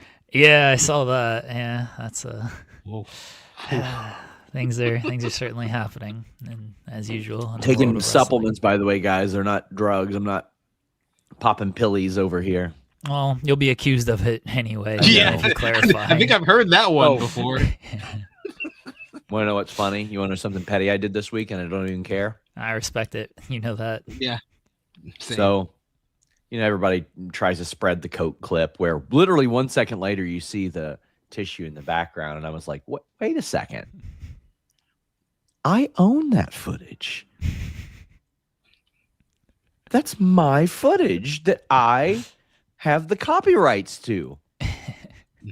So I just happened to mention that in a little Fightful chat, and I heard no problem, and it was gone like an hour later. I don't think that's petty. I think that's No, that's not that smart. Yeah. I mean, I just wish I would have been that smart 3 years ago, but like, I was shocked that anybody would believe it. Like, well, people are stupid. So, do I need to write articles on Ricochet calling people dumbasses and pussies? Should I be writing that? it'd be kind of funny if you did. Ricochet calls so-and-so a pussy. Yeah. He's calling a bunch of people pussies. He's calling a bunch of people dumbasses. So. Dumb fucks. Yeah. Was it dumb fucks? Is that the word he was using? Yeah, Not yeah. dumbass? He was Okay, like, dumb fucks. He was like, I said I would do better. I wouldn't stop calling you dumb fucks, dumb fucks. Yeah, that was good. I respect what he said. He's like, I apologize to the person that was affected, and I don't owe any of you other people anything, because it's true. Yeah. Yeah. And like when I had everybody saying you need to apologize for the Dragon Lee thing, the fuck I do. No, I don't. he follows me. If he has a problem with it, he can reach out to me, and I would say, well, I'm sorry you feel that way, and I'm sorry that you agreed to do that angle on WWE Monday Night Raw, of which your face would be shown on TV. But he hasn't, because he's not a fucking baby. He's not a little crybaby or anything. But I saw Paul Walter Hauser this week apologize for something, and then people just continued to dunk on him. So when I had people say, all he needed to do was say my bad, bullshit. Absolutely untrue. Yeah. No. Everybody's looking to pack somebody up for something. It's ridiculous. Yeah. Ridiculous. They're going to be mad at something. If it's not one thing, it's something else. They're always going to... You can't change these people's minds on anything. It's very performative. Like, you just can't. You just can't. Well, do you know if I've locked in Joel and Cresta for the Mania post show? I think I did. Yeah. Joel's talking they've mentioned Okay, that. good. Yeah. Good. Good then, because that's what I was planning. Okay. A full week in Vegas. Excited? Seems bad. Seems very bad. Yeah. Had to order a new camera. Had to order a new tripod. I saw the Sony bit the dust, unfortunately. Finally bit the dust. Yeah. It stripped the thing in it that basically keeps it held together. I gorilla glued it to the tripod for Saturday and still got a few interviews. Sad day, but RIP Sony Handycam that I have been using since 2018, 2019. Yeah. You had a good run. I feel like did you well. got Any it. songs at karaoke, John? What is it? I saw Shaza went to karaoke. Did you do any karaoke songs? I did. I sang Mr. Brightside along with, I believe it was Samira and Nick and Shaza and Emily J. But let me tell you the more entertaining part of this. Listen, Shaza is a proud American now, right? But she doesn't know about all of American culture. Now, let me tell you, despite Emily J's young age, she is acutely aware of all the white trash rock that exists because of her geographical location. She knows it plenty. Samira grew up around wrestling. So if it's Nickelback, she knows it. Well, let me tell you, Shaza doesn't know all the Nickelback songs. So she's grooving, she loves it, she's dancing, and then she hears the hook, which is, quite frankly, a song about sucking dick.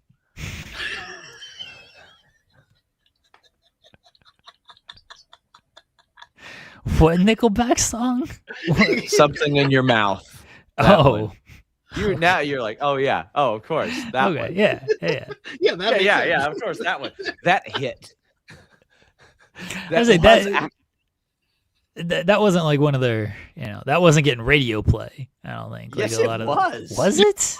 Yeah, I heard kidding me? it got radio play. Yes, It was #1 on the U.S. mainstream Was rock it? charts. Oh, I don't remember that one getting that much radio play.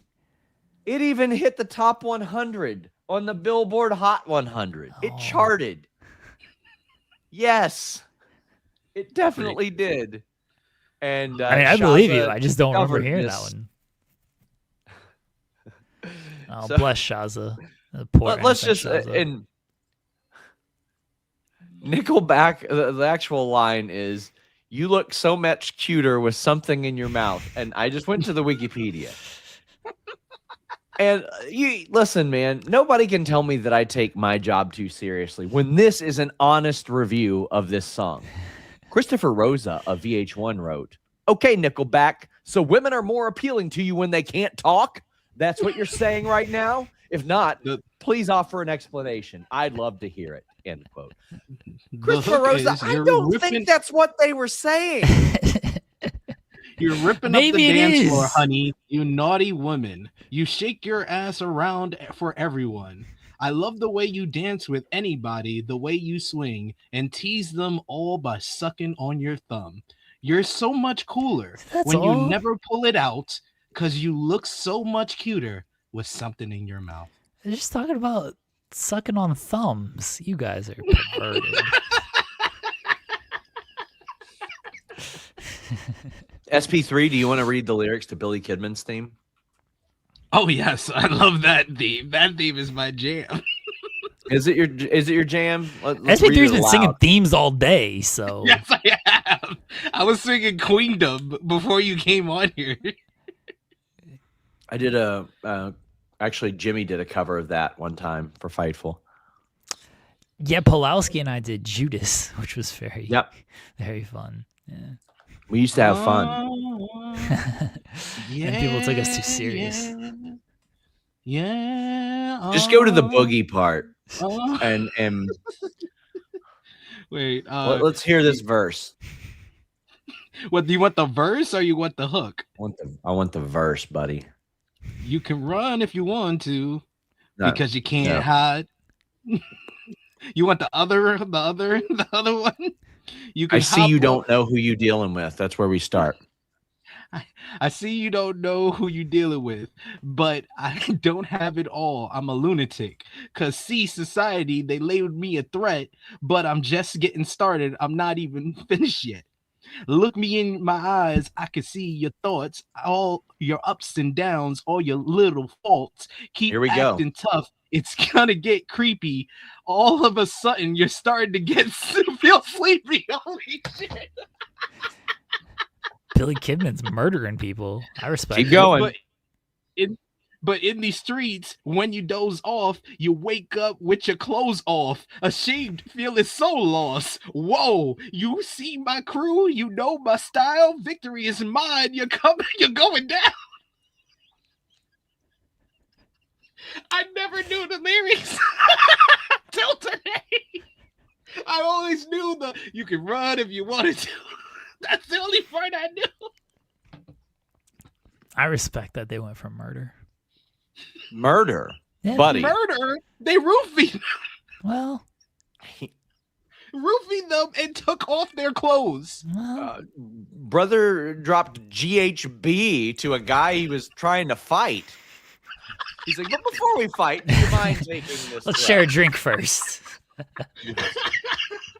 Just slip a little. My God, I can't even say the word. We get demonetized. Yeah, I didn't want to say that. That's why I went murder. All right. That's why I didn't say that. I just didn't want to said say roofie. I said another R word. I said roofie. We got thrown off the air, or we got flagged just because Kate was talking about Solo Sikoa's stable. So Yeah, Solo and the Sikoas. That's what we call them on this The show, My so we Family don't get in Trees. trouble. The My Family Trees. Yes. There's gonna be a meme coin called My Family Trees that gets started soon too, probably. And they'll flag us. Yeah, man. Well. So See, okay, Sean taught hey, me something new today. do you want to read the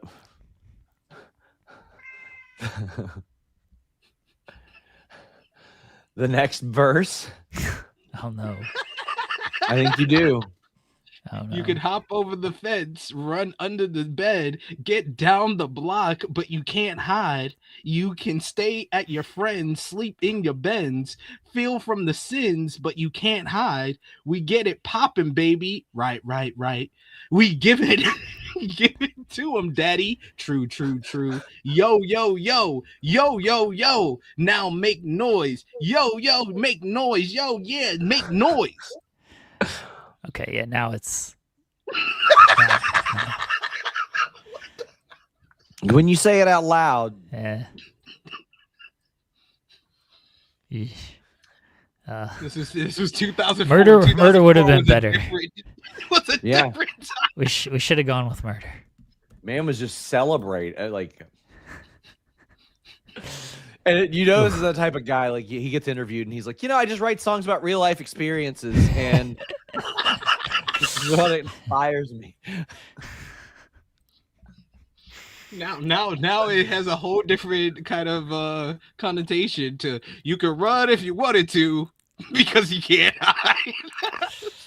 So you can. Do you all run if you wanted remember? God, who was the little goofy white rapper? Oh my God, I can't remember his name. Asher but Roth?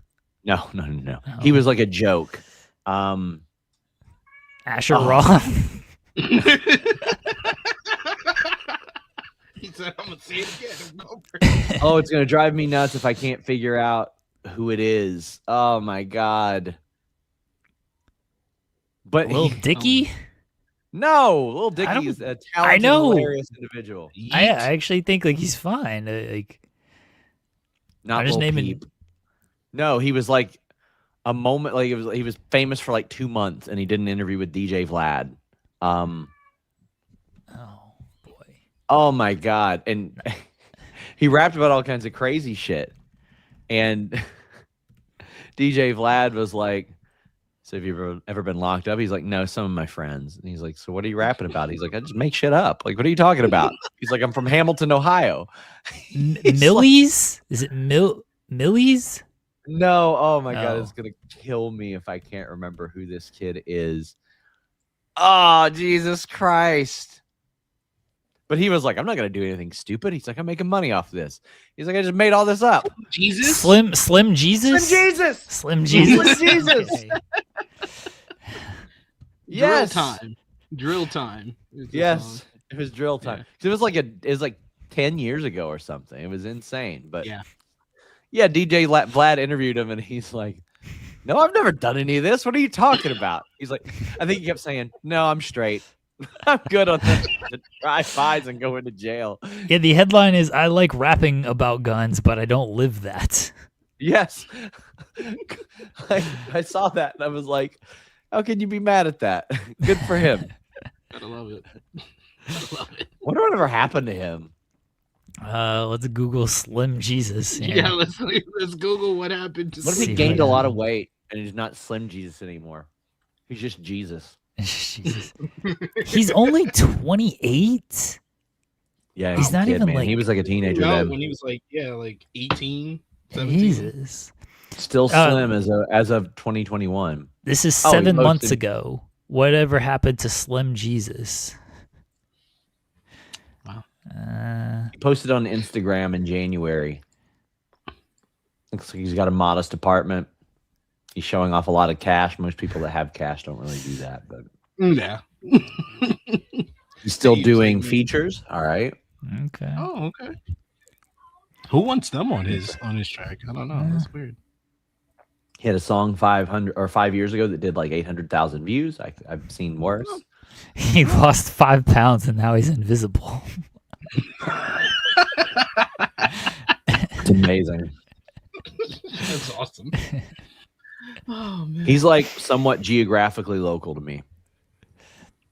I don't know how far away Hamilton, Ohio is. You know Yeah, who it's lived close to 20 you, too. minutes from? I think I mentioned this. Afro Man. That whole thing happened like Yeah, I where saw I you used tweet to it. live, like the middle of nowhere. Nice. Yeah. Nice. He would just show up randomly at places, and it was honestly really, really cool. Also, Rosie, Roman Reigns' brother, lived like in that same area. Nice. One of my friends hooked up his direct TV at one point. Superhero in training. Yes, it's him. The shit. And people just basically said that he admitted it was all fake, and so that kind of killed his entire gimmick, and no one cared after that. I love You're that not it's like, supposed to break oh, kayfabe. so it's you couldn't just tell, right? Like, I mean, if he was rapping about this stuff, someone was probably actually going to try to test him, and he's like, never mind. I better get out ahead of this and be like, that I'm actually not about that life. Actually, I'd rather not. We can book Slim Jesus. We need Slim I would Jesus on the show now. I would love if you all booked some Jesus. How much That would be does great. it- I would love if In the Weed just became the place where I could pop on and interview random people. Well, we looked into some of that stuff, and then we found out they're kind of racist, and then we were like, oh, never mind. We don't. Yeah, we were. What Bucks County Batman was this guy's name, and yeah, we were like, oh, that seems fun. That's we were looking at like the knockoff Cameo, like the underperforming Cameo site. I don't remember what it's called. But yeah, we found Bucks County Batman. We're like, oh, that'd be a fun gimmick. It was like $5 or something. I'm like, oh, that'd be a fun gimmick to like get him on the show. And then we found out he was like mega racist, and we're like, never mind. We don't actually want this guy on the show. I just want to get on here and like interview investigator Paul Holes about the Golden State Killer. I gotta like okay. How much does Slim Jesus cost? Like, why can't I just get the price before I start sending in a bunch of other stuff. I literally just want the. What? There's a site where you can book him? Yeah, everybody's got agents, so. No, Yeah. okay. Oh, okay. Yeah, I didn't think this guy would have an agent. Everybody's got agents. You'd be surprised, man. Yeah. You'd be surprised how many people go, LOL, remember Slim Jesus? Let me book him for a birthday party. Yeah. Right? Like, get him to perform drill time. I bet they do. Like, there are some kids that were in high school 10 years ago that are throwing a party this weekend somewhere in Cincinnati, and they go, yeah, let's go get Slim Jesus. Remember him? Like, for their 10-year reunion, they're gonna book him. I want to book Jaquan. That's who I want. Oh, everybody in the club getting tipsy. Good luck now, Yeah. buddy. I mean, after Yeah. after Shabuzi had that hit, Yeah. I bet his price went up. Yeah. Probably, yeah. Unfortunately, I can't get just a price for Slim Jesus, and I can't book him like a podcast. Like, that's not an option. I don't. The options are like partnerships and commercials and event speaking and stuff. Like, I don't. Damn, I did not know that Jaquan had another song that charted after Tipsy. I have Yeah. never heard of You and Me. I've never remember. I don't No, remember. Hood Hop. Hood Hop is Oh, even is big. that- Is as big as Forgot about that. Tipsy. Hood Hop. Oh, and he was on that Bow Wow song too. Fresh as I'm is. Fresh Yep, as a yep. Muzz, yeah, Forgot about that. that's a good song. Yeah, Jaquan. I was watching. Shout outs to Because We Are. They do the black version of Family Feud. No. What is it? Yeah, I think it's that black version of Family Feud, and they had Jaquan as a one-hit wonder. I was like, that's still disrespectful. He is not a one-hit wonder. He's a two-hit wonder. Is Slim Jesus on Twitter? Can I send him a message? I don't feel like any of Because I these think are your like cat is hungry. My cat is hungry for attention. So the- my cat, he's white. He sheds a lot. If I wear Racist. something black, he wants to let it not, like, he wants to put his fur all over it. Like, that's what he likes to do. He likes to let people know where he was. I'll take that over him pissing on everything. You know what I mean? I mean, Come on, Melvin. true. Come on, sir. Let's hop out of here. just Yeah, I kick the think cat out. is this him? Slim Jesus? Yeah, the Slim Jesus. Nah, I don't think any of these are him. I mean, that might be, but he hasn't tweeted since 2015. So That seems Also, I about didn't come right. on here to talk wrestling, but I just have to say, shout out to that extra last night that got yeeted by yeah, we were just talking about that. Yeah. incredible. Like, I heard a Yeah. story literally this weekend about somebody going to TNA, doing extra work and earning their way into a tryout match. Whoever that is should have earned themselves a WWE tryout by taking that bump, Yeah, for sure. most definitely. Because it looked like he was gonna throw it into a pile of them, but he just threw him like halfway across the entranceway. Sick bump. Oh, I Sick- need to get off of here. I think I've actually got to pay you all. So Oh, yeah. that would, yeah, that'd be appreciated. By Sean. I didn't have to, bring it up. He just left himself. Like, hey, I haven't gotten paid today. Can you make that happen? I gotta see if I've done anything for Fightful, so I could send my invoice in. Well, now you got a new gig. You're doing the Yeah, Collision you're the Post new show kid. You now. saw it Yeah. here. Saw it here first. Oh yeah, I didn't send anything from February, so I should send that to Sean right now. Maybe he'll take it now. Cut off was yesterday or last night. So Oh damn. Well, I guess I'll wait till, It's always- until April. it's always at midnight, and I think I send mine in at like 10 o'clock every single month. I'll send it in April. Hey, I'll do a whole month of the Collision and then just send it to him. I got a few hours to spare here. Rick messaged me when he first started, and he's like, how do I send in my invoice? Like, what do I send? I was like, Rick, I've been here so long. I messaged Sean, send me my money, and then I get it. So I don't know what you actually send. I just took the template that I have from doing like Wrestle Talk invoices and I just did it for Fightful. Which That's I what assume did. is what you're supposed to do. But again, I've been here so long that I'm just like, I would like the I would like my money, please. Parks and Rec money, please. Like Money, please. that's what I'm doing out here. It's like, hey, you said that it's payday, so just send me my money. You know where to send it to. I've been here long enough to know, or to you know who I am, Kevin Durant. You know who I am. Just You give me know my who money. I am. All right. What Gunther and Seth, Oba and Brock. Yeah, good segment. Then Triple H had to get involved because I got to preserve the main event, but Gunther chokes out Seth and Roman and Punk are brawling all around, and he doesn't care about, preserving those matches. He didn't come out to preserve the actual main event of WrestleMania.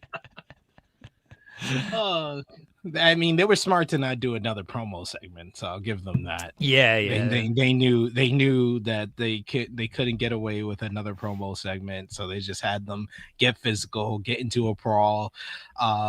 Roman hitting a spear on poor Petey Williams, and then Punk with the go to sleep, and then the power bomb through the table to stand tall. And then Punk was very fired up with a Roman Reigns fan.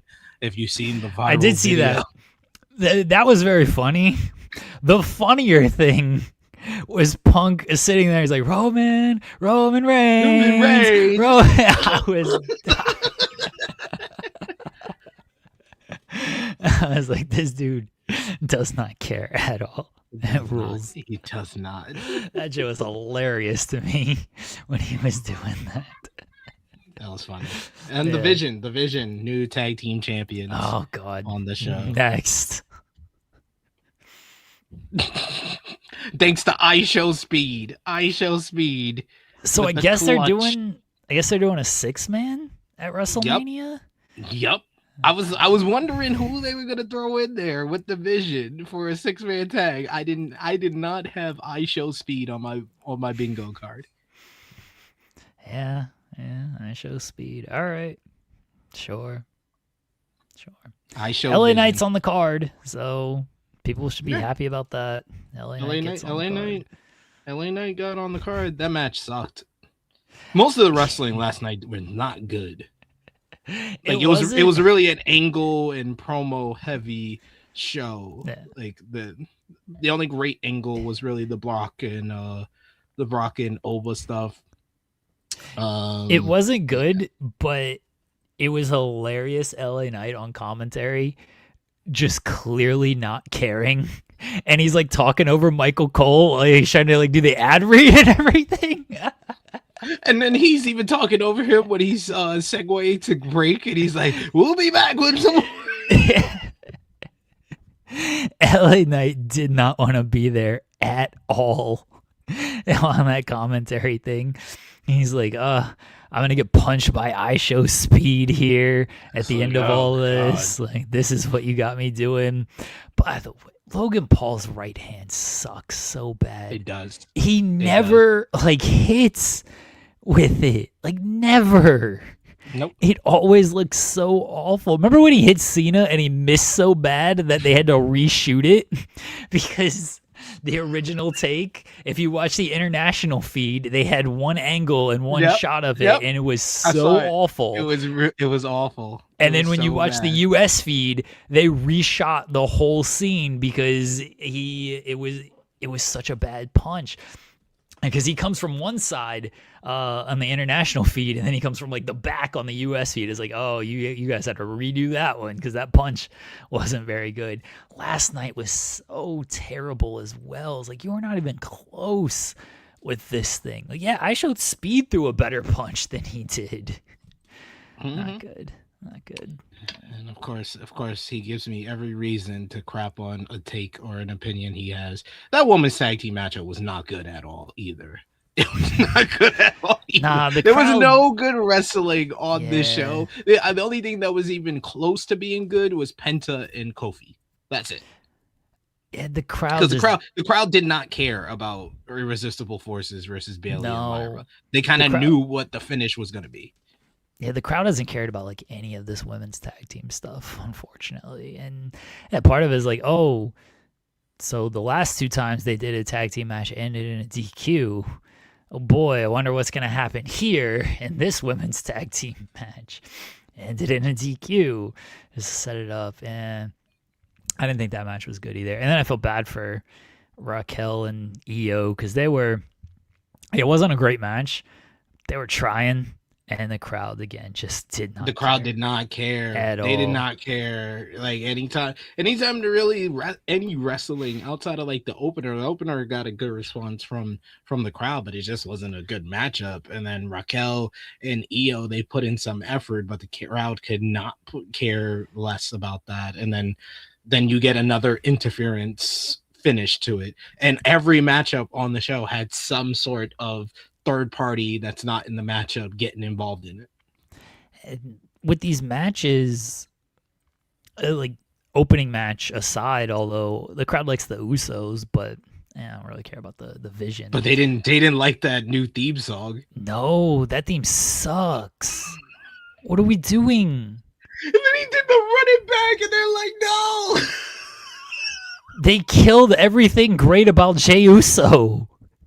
But like all they had to do was give us the original Uso song, because whether people realize it or not, Jey Uso's theme song is just a remix of the Usos theme song. That's all it was. So how did we go from that to the to Jey Uso's theme song to now this? It's just us, Us. Yeah, that theme was. I was like, what is this? Why are we doing this theme? Like Jey Uso as. I know he gets made fun of he's just a theme song, but like he's a theme song, and it's a really good theme song. I love it. So you stick with that. Why are we changing this up? Okay, fine. He's in a tag team. I don't care. Do not care. Yeah, and go back to the down since day one ish, because that's the same thing as it's just me, Oos. So I heard that. I was like, what is this trash? What are we doing? What's happening here? But as I was saying, the people they put in these matches, again, outside of the Usos and to a lesser degree Penta, like it's just people that the crowd doesn't care about. And so the crowd gives you that reaction when they're in wrestling matches. Like, no knock on the talent. The talent's working hard and stuff, but like the crowd likes Io. The crowd likes the theme. They like the taunts and everything. Yeah, they pop for the taunt. Yeah, there's been no reason to care about Io since her and Rhea split. Like, yeah, I've given you no real reason to care about that stuff. Raquel's just there, and Raquel, honestly, I'll say undercut her reaction, but they kind of stepped on her reation of, oh, well, Liv and Roxanne, we saw them earlier, so what do we care to see Raquel for? Like, we've seen, it's like we don't care about you. Like we've seen the stars of this group. We don't care that you're out here. And Kofi, like I like Kofi. They've reduced them to like nothing at this point. So the women's tag stuff, you know how it's gonna end. It's whatever. Yeah, the people that were in the wrestling matches were people that they're not the top stars, so they have no reason to care about those matches. Lab Glass sent a super chat earlier. Says this is in reference to Heyman. Says he'll pay Gunther, but the check bounces. Long-term storytelling. I can respect that. You mentioned that Vince got mentioned twice, not directly either time, but yeah, Paul Heyman was in the ring and he said, "I'm the only manager left from the 80s, and I'm the last promoter standing from the 90s." Actually, I thought that was a good line. I was like, you know what? It's not his company anymore. Yeah, his company's gone, but he's still there. The other two aren't, so you've won this one, Paul Heyman. I got to give you that one. Yeah, I mean, Heyman was all over the show. Heyman is basically Monday Night Raw's Jelly Roll at this point. No. They feature him all over the show. Yeah. Anything else from Raw? That's mostly it. That's all the matches and all of the segments for the most part, other than the live and you said the live in Roxanne's return Yeah. against Stephanie Vicaire. Then they did the whole promo for Finn Balor and Dominic Mysterio. So, yeah. All right. Do you have a moment of Monday, SP3? My moment of Monday: Obafemi and Brock Lesnar. Love My that. moment of Monday, very similar, but the true star of that segment, the game, the King of Kings, the cerebral assassin, the executive producer, Paul Triple H Levesque. That's my moment of Monday. Because anytime we get to see Triple H on television, it means it's one of the best shows of the year. And we will prove that Triple H is always the top star by paying tribute to him tomorrow here on this show.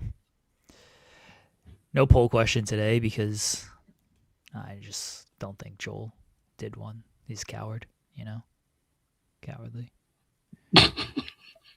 He didn't. He knew he was gonna be here, so he thought that you would do it after him. I got on way too late. Yeah. What did we accomplish today, SP3? We accomplished a lot. We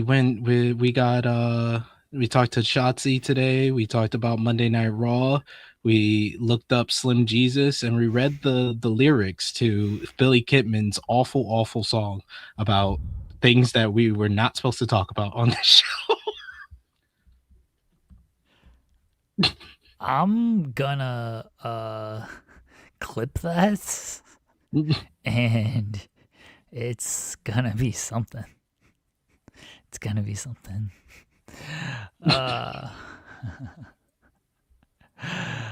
All right. The biggest thing we accomplished today is that Shotzi brought the energy. I don't think I got into too much trouble. Probably and Billy Kidman might not be the nicest guy in the world based on his theme song. No, probably not. MLW fired Jeremy from the payroll for spoiler. That's me. Folks, we'll be back tomorrow. We're celebrating Triple H. I promise you will not want to Triple H Day. This show here tomorrow. By the way, folks, not an April Fool's bit. I know people are going to think that. They're like, oh, haha, April 1st. They're going to not actually celebrate. No. We don't do April Fool's bits on this show, right? I don't know. Maybe we did last year. But I promise you, we're going to celebrate Triple H tomorrow, okay? Let everybody know where they can find you at SP3. You can follow me on the Twitter machine at TrueHillSP3. I will be live on the True Hill Heat YouTube channel in about less than 30 minutes with Rob Wilkins to review last night's Monday Night Raw. Yes, it was supposed to be Romeo, but he ran away from the grind really early. He had a couple of drinks before last night's Monday Night Raw. He was at Madison Square Garden, so he went to Monday Night Raw and he already saw that he was not going to probably make it. So he preemptively said, "I don't know if I'm going to make it." So I had to call in the reinforcements of Rob Wilkins because Top Guy JJ is off this week. Wait, he went to Raw and he's not even showing up for the review?